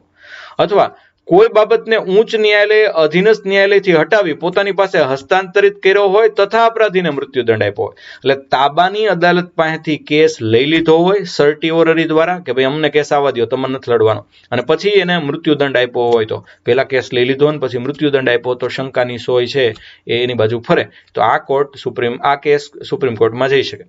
ઉચ્ચ ન્યાયાલય દ્વારા એવું પ્રમાણિત કરવામાં આવ્યું હોય કે આ બાબત સર્વોચ્ચ ન્યાયાલયમાં સાંભળવા યોગ્ય છે તો આવા કેસ છે, આવા ફોજદારી કેસ છે તમે સુપ્રીમ કોર્ટમાં લઈ જઈ શકો. સમજ્યા? નીચલી અદાલત છોડી દઈને ઉપલી મોતની સજા આપે અથવા નીચલી અદાલતમાંથી કેસ લઈને પછી ઉપલી અદાલત મોતની સજા આપે તો એ હાઈકોર્ટના કેસ સુપ્રીમ કોર્ટમાં જઈ શકે. અથવા હાઈકોર્ટ પોતે એમ કહે કે સુપ્રીમ કોર્ટમાં જઈ શકો છો તો જઈ શકાય. 1970માં સંસદે સર્વોચ્ચ ન્યાયાલયમાં ફોજદારી બાબતોમાં અપીલ કરવાના ન્યાયક્ષેત્રના વિસ્તારમાં વધારો કરી દીધો. 1970માં સંસદે સુપ્રીમ કોર્ટમાં ફોજદારી બાબતમાં અપીલ કરવાના ન્યાયક્ષેત્રમાં થોડોક વધારો કર્યો. ઉચ્ચ ન્યાયાલયના કોઈ ચુકાદા સામે અપીલ થઈ શકે છે. જો ઉચ્ચ ન્યાયાલયે કોઈ અપીલ દરમિયાન આરોપી વ્યક્તિને દોષ મુક્ત જાહેર કરી દીધો હોય અથવા આજીવન કેદ કે 10 વર્ષની સજા ફરમાવી હોય તો ઉચ્ચ ન્યાયાલયે પોતે કોઈ બાબત કેસને કોઈ નીચલી અદાલત પાસેથી લીધો હોય ને આરોપીના વ્યક્તિને આજીવન કેદ કે 10 વર્ષની સજા ફરમાવી હોય એવા કિસ્સામાં પણ હવે સુપ્રીમમાં જઈ શકાશે. હું ફેરફાર કર્યો તો કે પહેલા મોતનું જ હતું પણ હવે શું કર્યું તો કે ઉચ્ચ ન્યાયાલયના કોઈ ચુકાદા સામે અપીલ ત્યારે થઈ શકશે કે જો હાઈકોર્ટે કોઈ અપીલ દરમિયાન આરોપી વ્યક્તિને સીધો દોષમુક્ત જાહેર કરી દીધો હોય અથવા આજીવન કેદ કે 10 વર્ષની સજા ફરમાવી હોય. હાઈકોર્ટે નીચલી અદાલત પાસેથી કોઈ કેસ લઈ લીધો અને પછી આજીવન કે 10 વર્ષની સજા ફરમાવી એ કેસ પણ સુપ્રીમમાં જઈ શકશે. અનુચ્છેદ 143 મને ખૂબ ગમતો અનુચ્છેદ. રાષ્ટ્રપતિ સલાહ માંગે તો સર્વોચ્ચ ન્યાયાલય આપે, જોકે નાય પાડી શકે નથી આપવી, કારણ કે ઓલા પાસે રાષ્ટ્રપતિ પાસે એટર્ની જનરલ છે. વળી રાષ્ટ્રપતિને સલાહ આપે તો રાષ્ટ્રપતિ સલાહ માનવા પાછા બંધાયેલ નથી, માને નોય માને. તો આ બધો પતિ પત્નીના રિલેશનમાં એટલે જ આઈ લવ યુ થી યાદ રાખી છે આપણે આ કલમ 143. બંધારણીય રીતે રાષ્ટ્રપતિ નીચેની 2 બાબતો પર સર્વોચ્ચ ન્યાયાલયની સલાહ લઈ શકે છે. ક્યારે તો કે એક સાર્વજનિક મહત્વની કોઈ બાબત પર કાયદાકીય પ્રશ્ન ઉદ્ભવતા પૂર્વ થયેલ બંધારણીય સંધિઓ સુલેહ કે સંધિ કરારમાં ઉદ્ભવતા વિવાદ ઉપર. રાષ્ટ્રપતિ છે ક્યારે તો કે એક સાર્વજનિક મહત્વની કોઈ પણ બાબત ઉપર કાયદાકીય પ્રશ્ન ઉદ્ભવે એ પહેલા થયેલ બંધારણીય સંધિઓ સુલેહ કે સંધિ કરારમાં એ કોઈ ઉદ્ભવતો વિવાદ હોય તો રાષ્ટ્રપતિ સલાહ માંગી શકે. સુપ્રીમ કોર્ટ આપે અને ન પણ આપે તો રાષ્ટ્રપતિ માને અને ન પણ માને. તો આ એમનો સંબંધ છે એડવાઇઝરી જ્યુરિડિક્શનનો, સલાહકારી ક્ષેત્રાધિકાર. પાવર ઓફ જ્યુડિશિયલ રિવ્યુ, ન્યાયિક સમીક્ષાનો અધિકાર થોડોક આપણા દેશમાં વિચિત્ર છે. એટલે 137 મુજબ સર્વોચ્ચ ન્યાયાલયને પોતાના નિર્ણયોનું પુનઃઅવલોકન કરી તેને યોગ્ય લાગે તો તેમાંય આવશ્યક પરિવર્તન કરી શકે. આ થોડુંક તમને અટપટું લાગવું જોઈએ. એટલે કે હાઈકોર્ટના નિર્ણયનું પુનઃઅવલોકન કરે પણ પોતાના નિર્ણયનું પુનઃઅવલોકન કરી શકે. એટલે એમ ત્યારે એ સમયમાં એમ લાગ્યું હોય તો એમ, ને હવે પછી આમ લાગ્યું હોય તો આમ. તમે કે સાહેબ એવું થોડું ચાલે. એવું ચાલે, કારણ કે ઘણીવાર સમય અનુસાર કાયદા બદલતા હોય છે. તમે જુઓ કે પહેલા લોકોની પીડ થવાની ઉંમર છે એ મોટી હતી, કારણ કે આ બધા સોશિયલ મીડિયા અને આ બધા વિકૃતિ ફેલાવનારા માધ્યમો નહોતા. આજે 10 કે 12 વર્ષનો બાળક બધું સમજી શકે છે, અને એટલે જ તે છે એમની પુખ્તતાની ઉંમર છે ઘટી હોય એવું સુપ્રીમ કોર્ટને લાગ્યું જ તે, અને એક કાયદામાં ફેરફાર થયો. તમે બધા સમજો છો, મારે તમને સમજાવવાની જરૂર નથી. તો એવું બની શકે ભાઈ, અને એનો હક છે સુપ્રીમ કોર્ટનો 137 મુજબ કે પોતે આપેલા ચુકાદાને પણ પોતે ફેરવી નવો ચુકાદો આપી શકે, નવો ચુકાદો માન્ય રહે. ન્યાયિક સમીક્ષાની જરૂરિયાત નીચે દર્શાવેલ બાબત માટે રહ્યા કરે. એક તો બંધારણની સર્વોચ્ચતાનો સિદ્ધાંત જાળવી રાખવા માટે સમવર્તી સૂચિમાં કેન્દ્ર રાજ્ય વચ્ચેના સંબંધોને સંતુલિત બનાવી રાખવા, નાગરિકોના મૂળભૂત અધિકારોના રક્ષણ માટે સર્વોચ્ચ અદાલત ન્યાયિક સમીક્ષાની શક્તિનો મહત્વનો ઉપયોગ કરી શકે છે, અને એમણે કર્યો. ગોલકનાથ બાબત 1967, બેંકોનું રાષ્ટ્રીયકરણ 1970, કેશવાનંદ ભારતી બાબત 1973. તમે કે આમાં સાહેબ શું કર્યું હતું સુપ્રીમ કોર્ટે અને સંસદે? તો એ માટે મારો મુદ્દાની વાત 1 નામનો લેક્ચર છે, જોઈ લો, એટલે તમને આ બધા જ કેસ સમજાઈ શકે. અભિલેખ ન્યાયાલય, નઝીરી અદાલત, અનુચ્છેદ 129 મુજબ સર્વોચ્ચ ન્યાયાલય નઝીરી અદાલત પણ છે. અર્થાત એને જે નિર્ણયને પ્રકાશિત કર્યા હોય એનો ઉપયોગ દ્રષ્ટાંત તરીકે તમે કરી શકો. એટલે એક કેસ આવ્યો અને સુપ્રીમ કોર્ટે એનો ચુકાદો આપી દીધો, તો એ ચુકાદો છે એ પછીના નિર્ણયમાં એ માન્ય ગણાય. આ નિર્ણયને પછી કોઈ પણ ન્યાયાલયમાં પડકારી શકાતો નથી. સુપ્રીમ કોર્ટે નિર્ણય આપી દીધો, પછી કોઈ ન્યાયાલયમાં એને પડકારી શકાય નહીં. તેને પોતાની માનહાનિ માટે સજા ફટકારવાનો અધિકાર છે. સુપ્રીમ કોર્ટની અવગણના કરો કે એનો આદેશ ન માનો તો સુપ્રીમ કોર્ટ તમને માનહાનિ બદલ સજા ફટકારી શકે. હાઈકોર્ટ ન્યાયાલયની કાર્યવાહી ચુકાદાઓને સર્વકાલીન અભિલેખ રૂપે રાખવામાં આવે છે. આ અભિલેખ ઉપર અન્ય કોઈ અદાલતમાં ચાલતા કેસ દરમિયાન તેની પર ચર્ચા થઈ શકશે નહીં. તેને કાયદાકીય સંદર્ભમાં સ્વીકારવામાં આવશે. હવે સુપ્રીમ કોર્ટે કોઈ એક બાબતનો ચુકાદો આપી દીધો, એવી જ બાબત હાઈકોર્ટમાં આવી અને હાઈકોર્ટ એ સુપ્રીમ કોર્ટના ચુકાદાનો ઉપયોગ કરે તો એને સુપ્રીમ કોર્ટનો ચુકાદો બંધન કરતા રહેશે. ફરીવાર સમજાવું. એક સરખો કેસ પેલા સુપ્રીમ કોર્ટમાં લડાઈ ગયો, તો હવે સુપ્રીમ કોર્ટ એવો કેસ લડશે નહીં, એ હાઈકોર્ટમાં જ પતાવી દેવાના, બધાને એ ચુકાદો જ્યાં સુધી નવો ચુકાદો ન આવે ત્યાં સુધી માન્ય રાખવાનો. તો એટલે સુપ્રીમ કોર્ટ સુધી અમુક કેસ ન આવે. પણ હાઈકોર્ટમાં કોઈ એક કેસ આવ્યો હોય તો એ સુપ્રીમ કોર્ટે માન્ય રાખવાનો, તો એ સુપ્રીમ કોર્ટે માન્ય રાખવાનો નથી, અને અન્ય હાઈકોર્ટે પણ માન્ય રાખવાનો નથી, કારણ કે વિસ્તાર વાઇઝ અલગ અલગ નિર્ણયો હોઈ શકે. આ સમજો ફરીવાર. સુપ્રીમ કોર્ટનો નઝીરી અદાલતનો દ્રષ્ટાંત કેસ એ નીચલી હાઈકોર્ટ બધી જ માનવા બંધાયેલી છે. આટલું સમજી લો. ઓલું તો જ્યારે હાઈકોર્ટમાં આવશે ત્યારે પાછું સમજજો. આ માટે ન્યાયાલયની અવગણના કરવા પર જો કોઈ કે નહીં અમે નો ન્યાય લડો તો એને દંડ કરવાનો અધિકાર છે, જેમાં 6 વર્ષની સામાન્ય જેલ, 2000 દંડ સ્વરૂપે અથવા આના કરતા પણ કંઈક વિશેષ. જો કોઈ વકીલ હોય તો એની વકીલાતની ડિગ્રી પણ જોખમમાં મુકાઈ શકે. આ દંડ આપવાનો અધિકાર ઉચ્ચતમ ન્યાયાલય સહિત ઉચ્ચ ન્યાયાલય અને તેના આધીન અન્ય ન્યાયાલયનો પણ છે. આવી જ વાત છે એ હાઈકોર્ટ પણ સજા આપી શકે. હાઈકોર્ટની તાબાની અદાલત જો હાઈકોર્ટની વાત ન માને તો હાઈકોર્ટ પણ એમને સજા કરી શકે. તો ટૂંકમાં એ હાઈકોર્ટ ભણશું ત્યારે. અત્યારે તો સુપ્રીમ કોર્ટનું ભણી. સુપ્રીમ કોર્ટનો ચુકાદો અન્ય કોર્ટ ફેરવી નાખે અથવા ન માને તો એ સજાને પાત્ર છે. અન્ય શક્તિ. સુપ્રીમ કોર્ટની બીજી શક્તિ સર્વોચ્ચ ન્યાયાલય દ્વારા રાષ્ટ્રપતિ અને ઉપરાષ્ટ્રપતિની ચૂંટણીની સંબંધિત વિવાદોનો ઉકેલ લાવવાની છે. એટલે સુપ્રીમ કોર્ટ એકમાત્ર એવી અદાલત છે કે જે રાષ્ટ્રપતિ અને ઉપરાષ્ટ્રપતિની ચૂંટણીમાં થયેલ વિવાદનો ફેંસલો લાવે છે, અને એમાં એનો નિર્ણય અંતિમ માનવામાં આવે છે. સર્વોચ્ચ ન્યાયાલય સંઘ લોક સેવા આયોગના અધ્યક્ષ અને સભ્યોનો વ્યવહાર અને આચરણની તપાસ પણ કરે છે. એટલે કે યુપીએસસીના અધ્યક્ષ ને યુપીએસસીના સભ્યોનો વ્યવહાર, એના આચરણની તપાસ માટે પણ સુપ્રીમ કોર્ટમાં જઈ શકાય છે. જો ન્યાયાલયને તે ગેરવર્તણૂકના દોષી તરીકે જણાય તો તે રાષ્ટ્રપતિને જે તે વ્યક્તિને તેમના પદ પરથી હટાવવાની ભલામણ કરી શકે છે. સર્વોચ્ચ અદાલત દ્વારા કરવામાં આવેલી ભલામણ માનવા રાષ્ટ્રપતિ બંધાયેલા છે.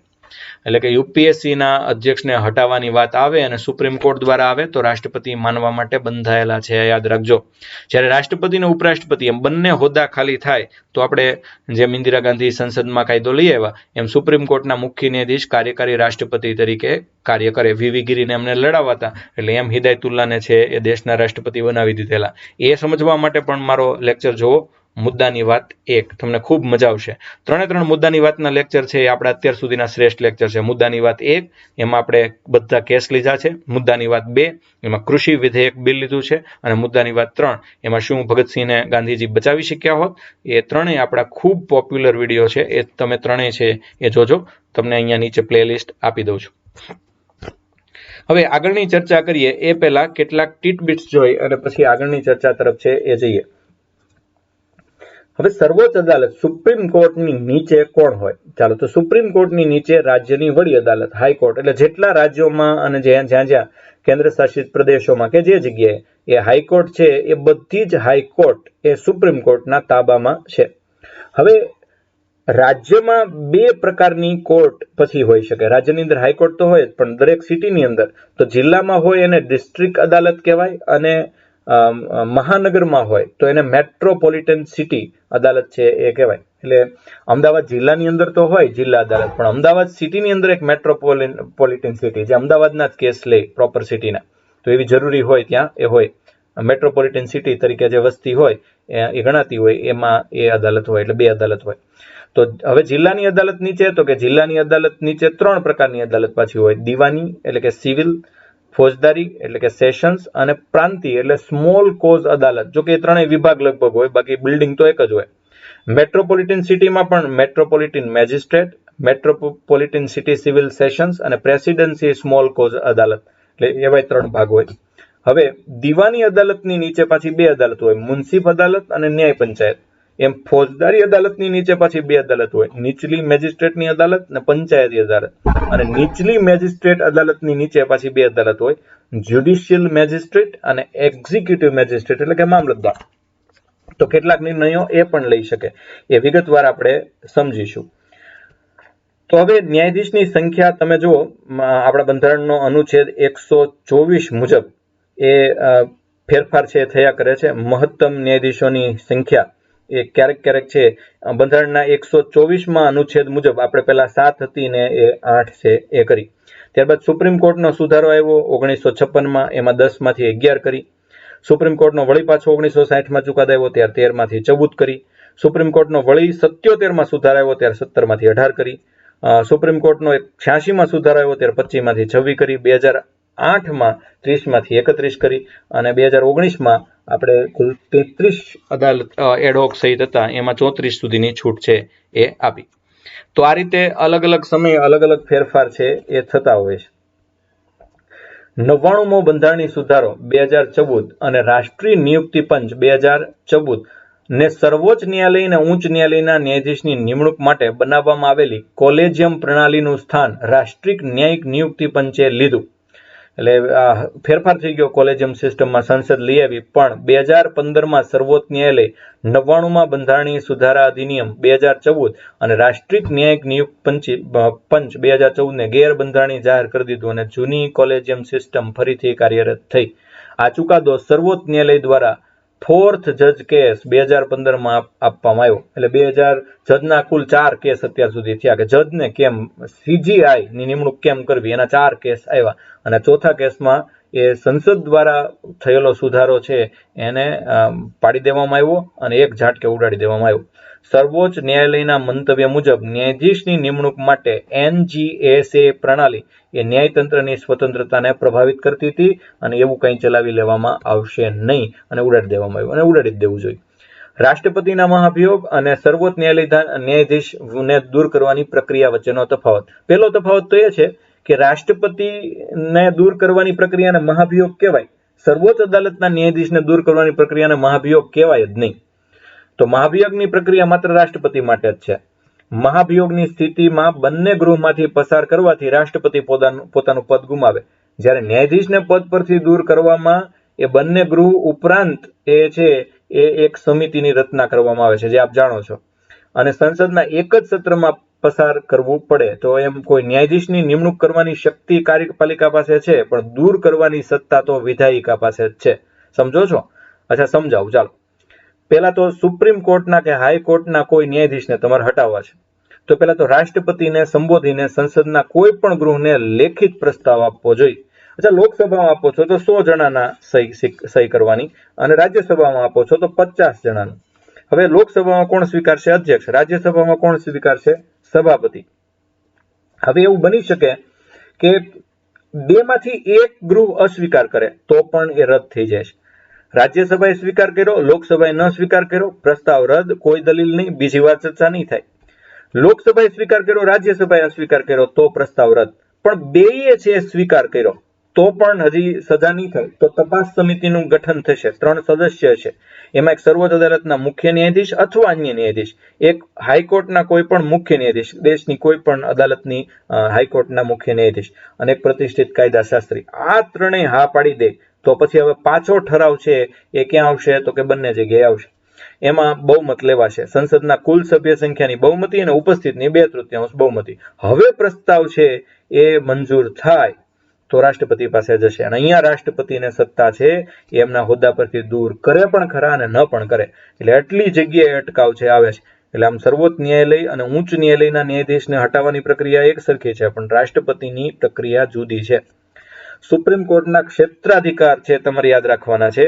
129, 131, 132, 33, 34, 36, 43, 39, 32 આ બધા યાદ રાખીએ. તો પહેલા છે એ 29 અનુસાર એ અભિલેખ ન્યાયાલય તરીકે અદાલત ગણાય. એટલે સુપ્રીમ કોર્ટમાં જે એક કેસ લડાઈ ગયો હોય, એ કેસમાં જે ચુકાદો આવ્યો હોય એવો જ કેસ હાઈકોર્ટમાં આવે તો હાઈકોર્ટે એ ચુકાદો માન્ય રાખવો પડે. એવું ન કરે તો અવગણના બદલ એમને છે 2000 રૂપિયા અથવા 6 માસની સજા થઈ શકે.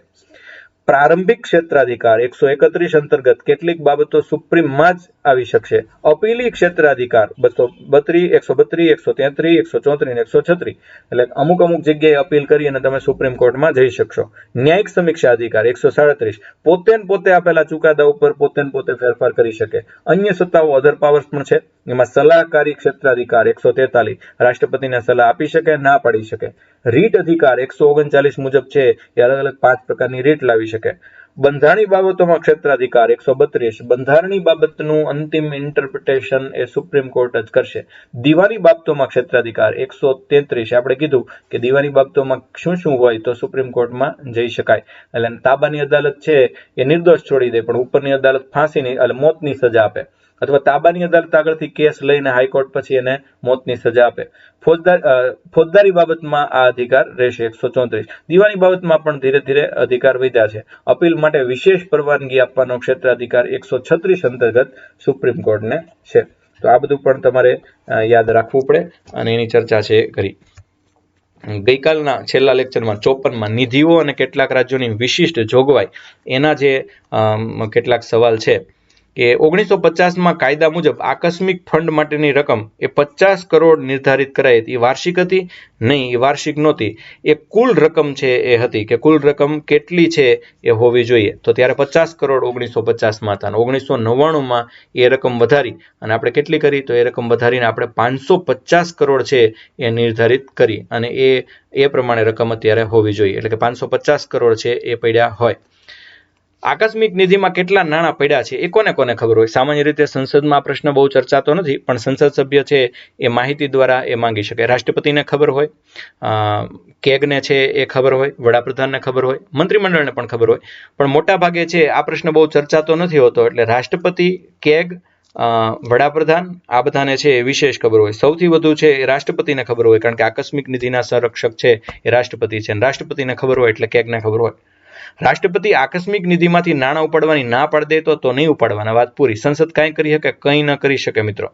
યુદ્ધના સમયમાં રાષ્ટ્રપતિ આકસ્મિક નિધિમાંથી નાણાં ઉપાડવાની હા પાડે અને સંસદ ના પાડે, અમારે નાણાં નથી જોઈતા, તો પણ ન ઉપડે. કેન્દ્ર રાજ્ય સરકાર દ્વારા આપવામાં આવતી સહાયમાંથી 30% SCS રાજ્યને અને 70% બાકીના રાજ્યોને આપવામાં આવે. અન્યાય કહેવાય કે ન કહેવાય?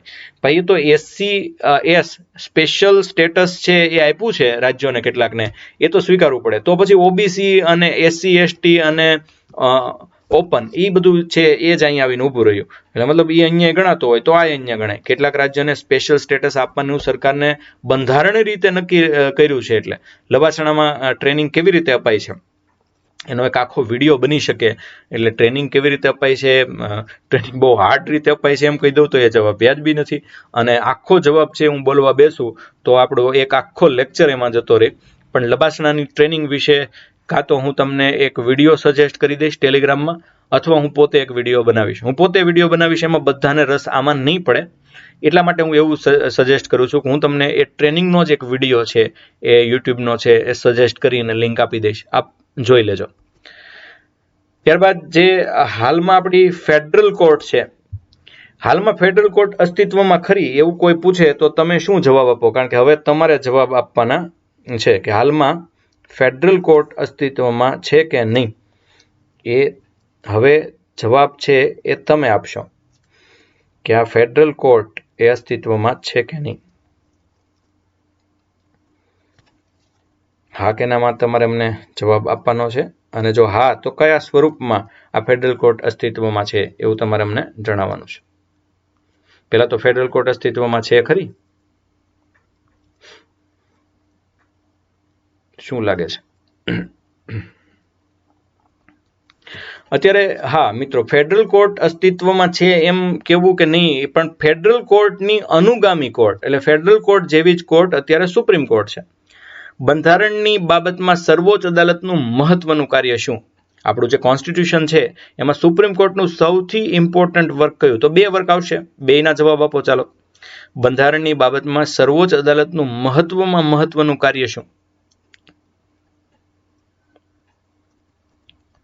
તો નંબર 1, બંધારણની બાબતમાં સર્વોચ્ચ અદાલતનું મહત્વનું કામ એક એ બંધારણની સમીક્ષા કરવાનું. એક તો બંધારણની સમીક્ષા કરવાનું એટલે ઇન્ટરપ્રિટેશન છે એ કરવાનું. આ એક મહત્વનું કામ એ બંધારણની બાબતમાં છે. અને બંધારણમાં સર્વોચ્ચ અદાલતનો નિર્ણય આખરી રહેશે. તો એ બંધારણની સમીક્ષા તો મતલબ સંસદ કરે, પણ એનું અંતિમ ઇન્ટરપ્રિટેશન છે એ કોણ કરશે? તો કે એ સુપ્રીમ કરશે. આ એક. અને બીજું, આપણા બંધારણનું રક્ષક અને વાલી છે એ સુપ્રીમ કોર્ટ છે. આ બે એના મહત્વના કામ છે. દેશની પહેલી ઈ કોર્ટ ક્યાં બની અને એનું ઉદ્ઘાટન કોણે કર્યું? એ તો બધાને યાદ હશે. ક્યાં બની એ તો બધાને યાદ હશે. કોણે ઉદ્ઘાટન કર્યું એ કદાચ નામમાં ઇનિશિયલ આડાવડા થઈ જશે. દેશની પહેલી ઈ કોર્ટ ક્યાં બની અને એનું ઉદ્ઘાટન કોણે કર્યું?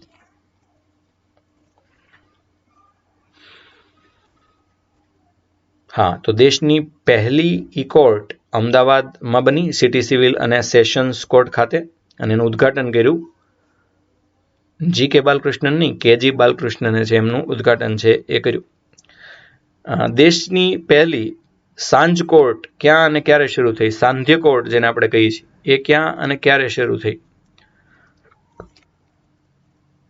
તો સાંજે કોર્ટ જેને આપણે સાંધ્ય કોર્ટ કહીએ છીએ એ તો પહેલી ઈ કોર્ટ ને પહેલી સાંધ્ય કોર્ટ બે એક જ શહેરમાં શરૂ થઈ, અમદાવાદમાં શરૂ છે એ અદાલત થઈ. અને એ કોની અધ્યક્ષતામાં થઈ? તો કે અધ્યક્ષતા કરતા તે અશોક ભટ્ટ જ્યારે કાયદા મંત્રી હતા ત્યારે 2007માં છે એ થઈ.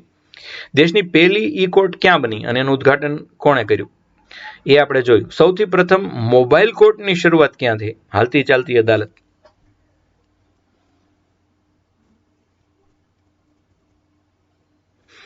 તો સૌથી પહેલા મોબાઈલ કોર્ટ જેને આપણે હાલતી ચાલતી અદાલત કહીએ છીએ એ હરિયાણાના મેવાત ગ્રામ પંચાયતમાં છે એ થઈ.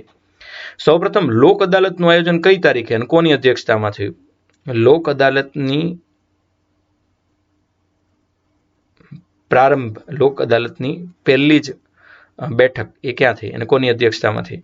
તો એ કોની અધ્યક્ષતામાં થઈ આવડશે એમાં, પણ કઈ તારીખ એ અગત્યનું. 6 ઓક્ટોબર 1985ના રોજ P.N. ભગવતી સાહેબ એમના અધ્યક્ષતામાં પહેલી લોક અદાલતનું આયોજન થયું. લોક અદાલત બહુ અગત્યની વસ્તુ છે મિત્રો.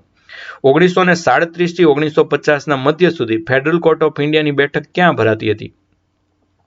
એ નામ થોડા આપણે ભૂલીએ. નરેન્દ્ર મંડળમાં એ ભરાતી હતી. નરેન્દ્ર મંડળ એટલે ચેમ્બર ઓફ પ્રિન્સીસ. સર્વોચ્ચ ન્યાયાલયના સ્થપતિ કોણ? સ્થપતિ શબ્દ થોડોક ભારેખમ લાગે તો આર્કિટેક્ચર કહી દઉં, એ વધારે સમજાશે. તો સર્વોચ્ચ ન્યાયાલયના સ્થપતિ એટલે આર્કિટેક્ચર હતા ભીખાજી ડિયોલાલીકર. ભીખાજી ડીઓ લાલીકર. શરૂઆતમાં સુપ્રીમ કોર્ટમાં કેટલા ન્યાયાધીશ હતા? હાવ નવી બની ત્યારે કેટલા ન્યાયાધીશ હતા શરૂઆતમાં, એટલે જ્યારથી માન્યતા પ્રાપ્ત, બંધારણીય રીતે માન્યતા પ્રાપ્ત થઈ ત્યારે કેટલા ન્યાયાધીશ હતા? તો હાવ શરૂઆતમાં 1+7 એટલે કે 8 હતા. આપણા સુપ્રીમ કોર્ટનું ધ્યેય વાક્ય શું છે?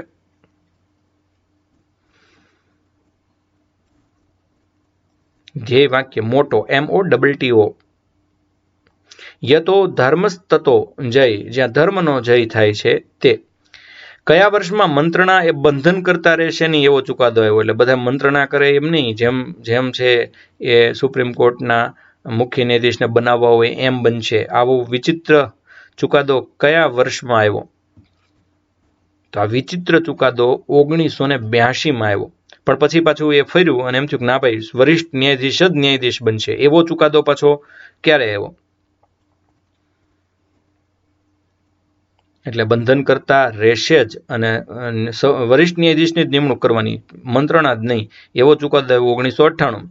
ન્યાયાધીશની નિયુક્તિ માટે તૈયાર થયેલ વ્યવસ્થા કયા નામથી ઓળખાય છે? એટલે કે હવે જે 5 સભ્યો મળીને નિયુક્તિ કરે એ સિસ્ટમને કયા નામથી ઓળખાય છે? કોલેજિયમ. છેલ્લે ન નહીં, કોલેજિયન નહીં કહેતા. રાષ્ટ્રપતિને તેના હોદ્દા પરથી હટાવવા માટે લોકસભા અને રાજ્યસભામાં અલગ અલગ સભ્યો જોઈએ? રાષ્ટ્રપતિને હટાવવામાં નહીં, પણ ચીફ જસ્ટિસને હટાવવા હોય તો લોકસભામાં 100 અને રાજ્યસભામાં 50 સભ્યો જોઈએ. એડહોક ન્યાયાધીશનું પદ કયા દેશમાંથી લીધું? અઘરો પ્રશ્ન, કદાચ ઉલ્લેખ લેક્ચરમાં નથી પણ થયો. એડહોક ન્યાયાધીશ, કાર્યકારી ન્યાયાધીશનું પદ આપણે કયા દેશના બંધારણમાંથી છે એ લીધું? અઘરો પ્રશ્ન જ છે. તો આપણે એડહોક ન્યાયાધીશનું પદ એ ફ્રાન્સના બંધારણમાંથી લીધું. ઉચ્ચ ન્યાયાલયની વિરુદ્ધ અપીલ કેટલી બાબતમાં થઈ શકે? 3 બાબતમાં, બંધારણીય, દીવાની અને ફોજદારી. અભિલેખ ન્યાયાલય એટલે શું? તો કે જે આ સુપ્રીમ કોર્ટ ને હાઈકોર્ટ દ્વારા જે રેકોર્ડ રાખવામાં આવતો હોય એને આપણે અભિલેખ ન્યાયાલય કહીએ છીએ. અને તમારી બધાની ઈચ્છા પ્રમાણે તમારે બધાને છે એ ભગતસિંહ વાળી મારા દ્વારા લખાયેલી વાર્તા એ સાંભળવી હતી, તો આજે મોટિવેશન બંધ રાખીને વાર્તા લઈએ. વાર્તાનું શીર્ષક છે ક્રાંતિકારી. હવે પહેલો સીન શું છે? તો કે એક વૈજ્ઞાનિક છે, મારો વિદ્યાર્થી છે અને વૈજ્ઞાનિક છે, એ ટાઈમ મશીન બનાવે છે. અને એ ટાઈમ મશીન દ્વારા હું છે એ ઇતિહાસમાં પાછળ, ફ્લેશબેકમાં પાછળ જવા માંગુ છું અને એમાં હું ક્યાં જાઉં છું અને પછી શું થાય છે એની બહુ રસપ્રદ આ વાર્તા ફેસબુકમાં અને અન્ય માધ્યમોમાં બહુ લોકપ્રિયતા પામેલી આ વાર્તા તમારી સમક્ષ રજૂ કરું છું. પેલા વિદ્યાર્થીનો ડાયલોગ આવે છે, સાહેબ આ જુઓ, મારી 25 વર્ષની મહેનતના અંતે તૈયાર કરેલ ક્રાંતિવીર 23031931. એકદમ ખુશ થતા વિક્રાંત બોલ્યો, આ મને હું ચાહું ત્યાં લઈ જશે? મેં શંકા કરતા તો નહીં પણ ઉત્સુકતાના ભાવથી પૂછ્યું.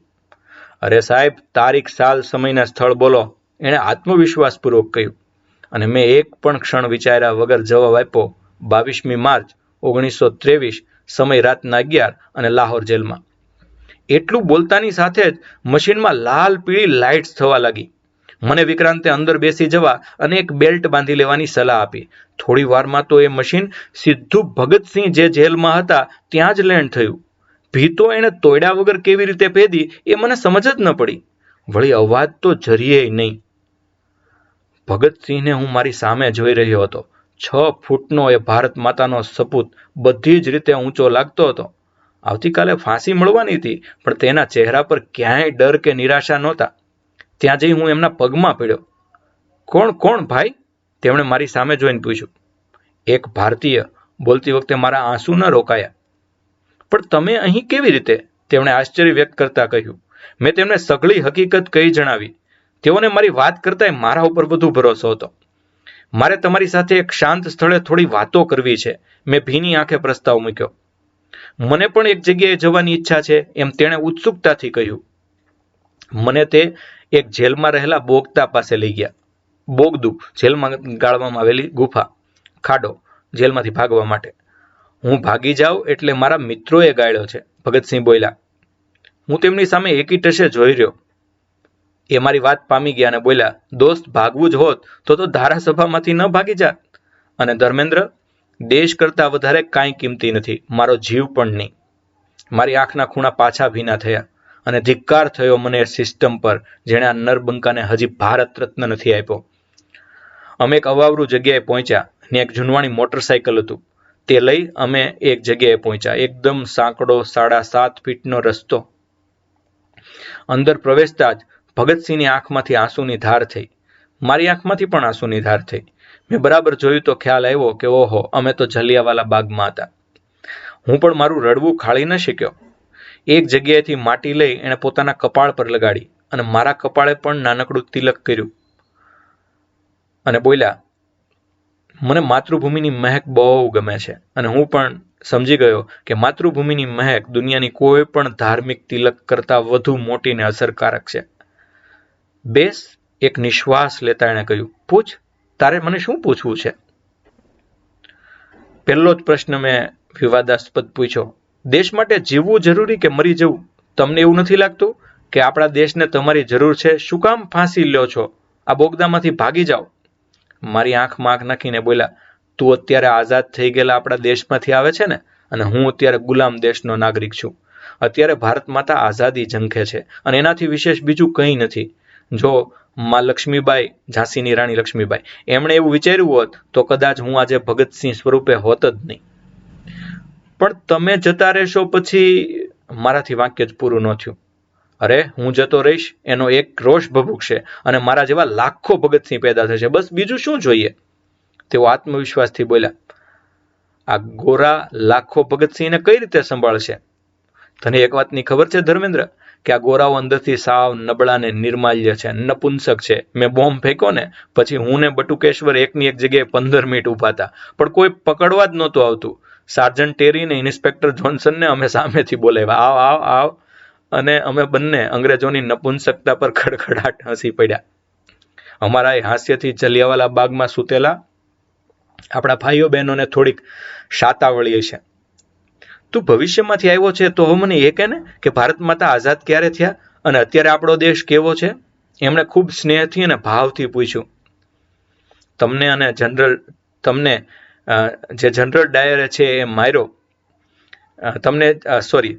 જલિયાવાલા બાગની અંદર જે જનરલ ડાયરે હત્યાકાંડ કર્યો એને એના જ દેશમાં છે એ જઈને મારી નાખનાર આપણા વીર ઉધ્યમસિંહ, કે તમને બેમાંથી એકેયને અમે ભારત રત્ન નથી આપ્યો? કાકોરીમાં આપણા જ નાણાંને લઈ લેવાની પ્રક્રિયાને અમે ચોપડીમાં ષડયંત્ર અને લૂંટ કહીને ભણાવીએ છીએ, અને એક પુસ્તકમાં તો અમે તમને આતંકવાદી કીધા છે.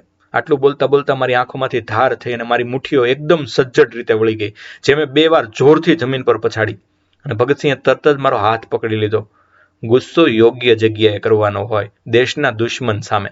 અને વાત ભારત રત્નની રહી તો મેં કાંઈ ભારત રત્ન મેળવવા હાટું દેશને આઝાદી અપાવવાનું કામ થોડું આદર્યું હતું. મારા માટે તો ભારત આઝાદ થઈ ગયું એ જ બહુ મોટી વાત છે. તો પણ ગાંધીજી કેમ નિષ્ક્રિય રહ્યા? એ તો તમને આરામથી છોડાવી શક્યા હોત, મેં પ્રશ્ન પૂછ્યો. ત્યારે એણે મારા મોઢા પર હાથ રાખીને કીધું કે અમારા બંનેનું લક્ષ્ય તો એક જ હતું, માત્ર એ મેળવવાની રીત થોડી થોડી જુદી હતી. બાપુ સામે મને અંગત રીતે કોઈ વાંધો હોય જ નહીં. એ આપણા દેશના રાષ્ટ્રપિતા ખરા અર્થમાં છે. રહી વાત ઇરવિન સામે કરાર કરતી વખતે મને છોડાવવાની, તો અમારા 3 કરતાં 90,000 માણસોના જીવ વધુ જ કિંમતી ગણાય. હું પોતે એમની જગ્યાએ હોત ને તો એમ જ કરત. અને વળી બાપુ વિનંતી કરત તો ઇરવિન કંઈ અમને છોડવાનો થોડો હતો. બાપુનો કાંઈ વાંક નથી આમાં. અને હું મહામાનવ કે જેનું નામ ભગતસિંહ હતું એની સામે જોઈ રહ્યો, જાણે ધ્રુવના તારાની સામે આજુબાજુ ફરતા રજકણની જેમ. ધર્મેન્દ્ર, ચાલ, મારે હજુ એક જગ્યાએ જવું છે, આનંદિત થતા એ બોલ્યા. જતા જતા એમણે ફરી જલિયાવાલા બાગની માટી હાથમાં લીધીને બોલ્યા, કભી વો દિન ભી આએગા કે જબ આઝાદ હમ હોંગે, ये अपनी ही जमी होंगी, ये अपना आसमान होगा, शहीदों की चिताओं पर लगेंगे हर बरस मेले, वतन पर मरने वालों का यही नामो निशा होगा. અમે ત્યારબાદ ઝડપથી લ્યાલપુરના બંગા ગામે પહોંચ્યા. ભગતસિંહે પોતાના ઘરમાં જઈને સૂતેલા તમામ ઘરોના સભ્યોના ચરણ સ્પર્શ કર્યા. પછી અમે તેમના ખેતરમાં ગયા. ત્યાં એક ખાસ જગ્યાએ બેઠા. હાથમાં કેટલીક સળીઓ લીધી, ખેતરમાં વાવી. બીજી બાજુ આંગળીથી કેટલાક ચોકઠા બનાવ્યા. એટલે મેં આશ્ચર્યથી પૂછ્યું કે પેલી તો બંદૂક છે, તમે નાનપણમાં વાવતા, આ શું છે ચોકઠા? મેં ઉત્સુકતાથી પૂછ્યું. પુસ્તકો, એમણે ખુશ થતા કહ્યું. યાદ રાખજે ધર્મેન્દ્ર, કે વ્યક્તિઓને હત્યા દ્વારા નામશેષ કરી દેવાનું તો બહુ સહેલું છે, પરંતુ વિચારોનો વધ કરવો ને એ સહેલું નથી. બંદૂક તો અનિવાર્ય સંજોગોના કારણે હાથમાં લેવી પડે. બાકી ક્રાંતિ એ બોમ્બ કે પિસ્તોલની સંસ્કૃતિ નથી ને નથી જ. જો હિંસામાં જ પૂર્ણપણે માનતો હોત તો મેં ધારાસભામાં ક્યારેય નિર્દોષ બોમ્બ ન ફેંક્યો હોત. તને ખબર છે, અત્યારે હું રિવોલ્યુશનરી લેનિન નામનું પુસ્તક તથા ભગવદ્ ગીતાનો અનાસક્તિ યોગ વાંચું છું. આ પુસ્તક એક બંદૂક કરતા ક્યાંય વધારે તાકાતવર છે. બંદૂક તો માણસને મારી નાખે, બદલી શકવા માટે તો ભગવદ્ ગીતા જ જોઈએ.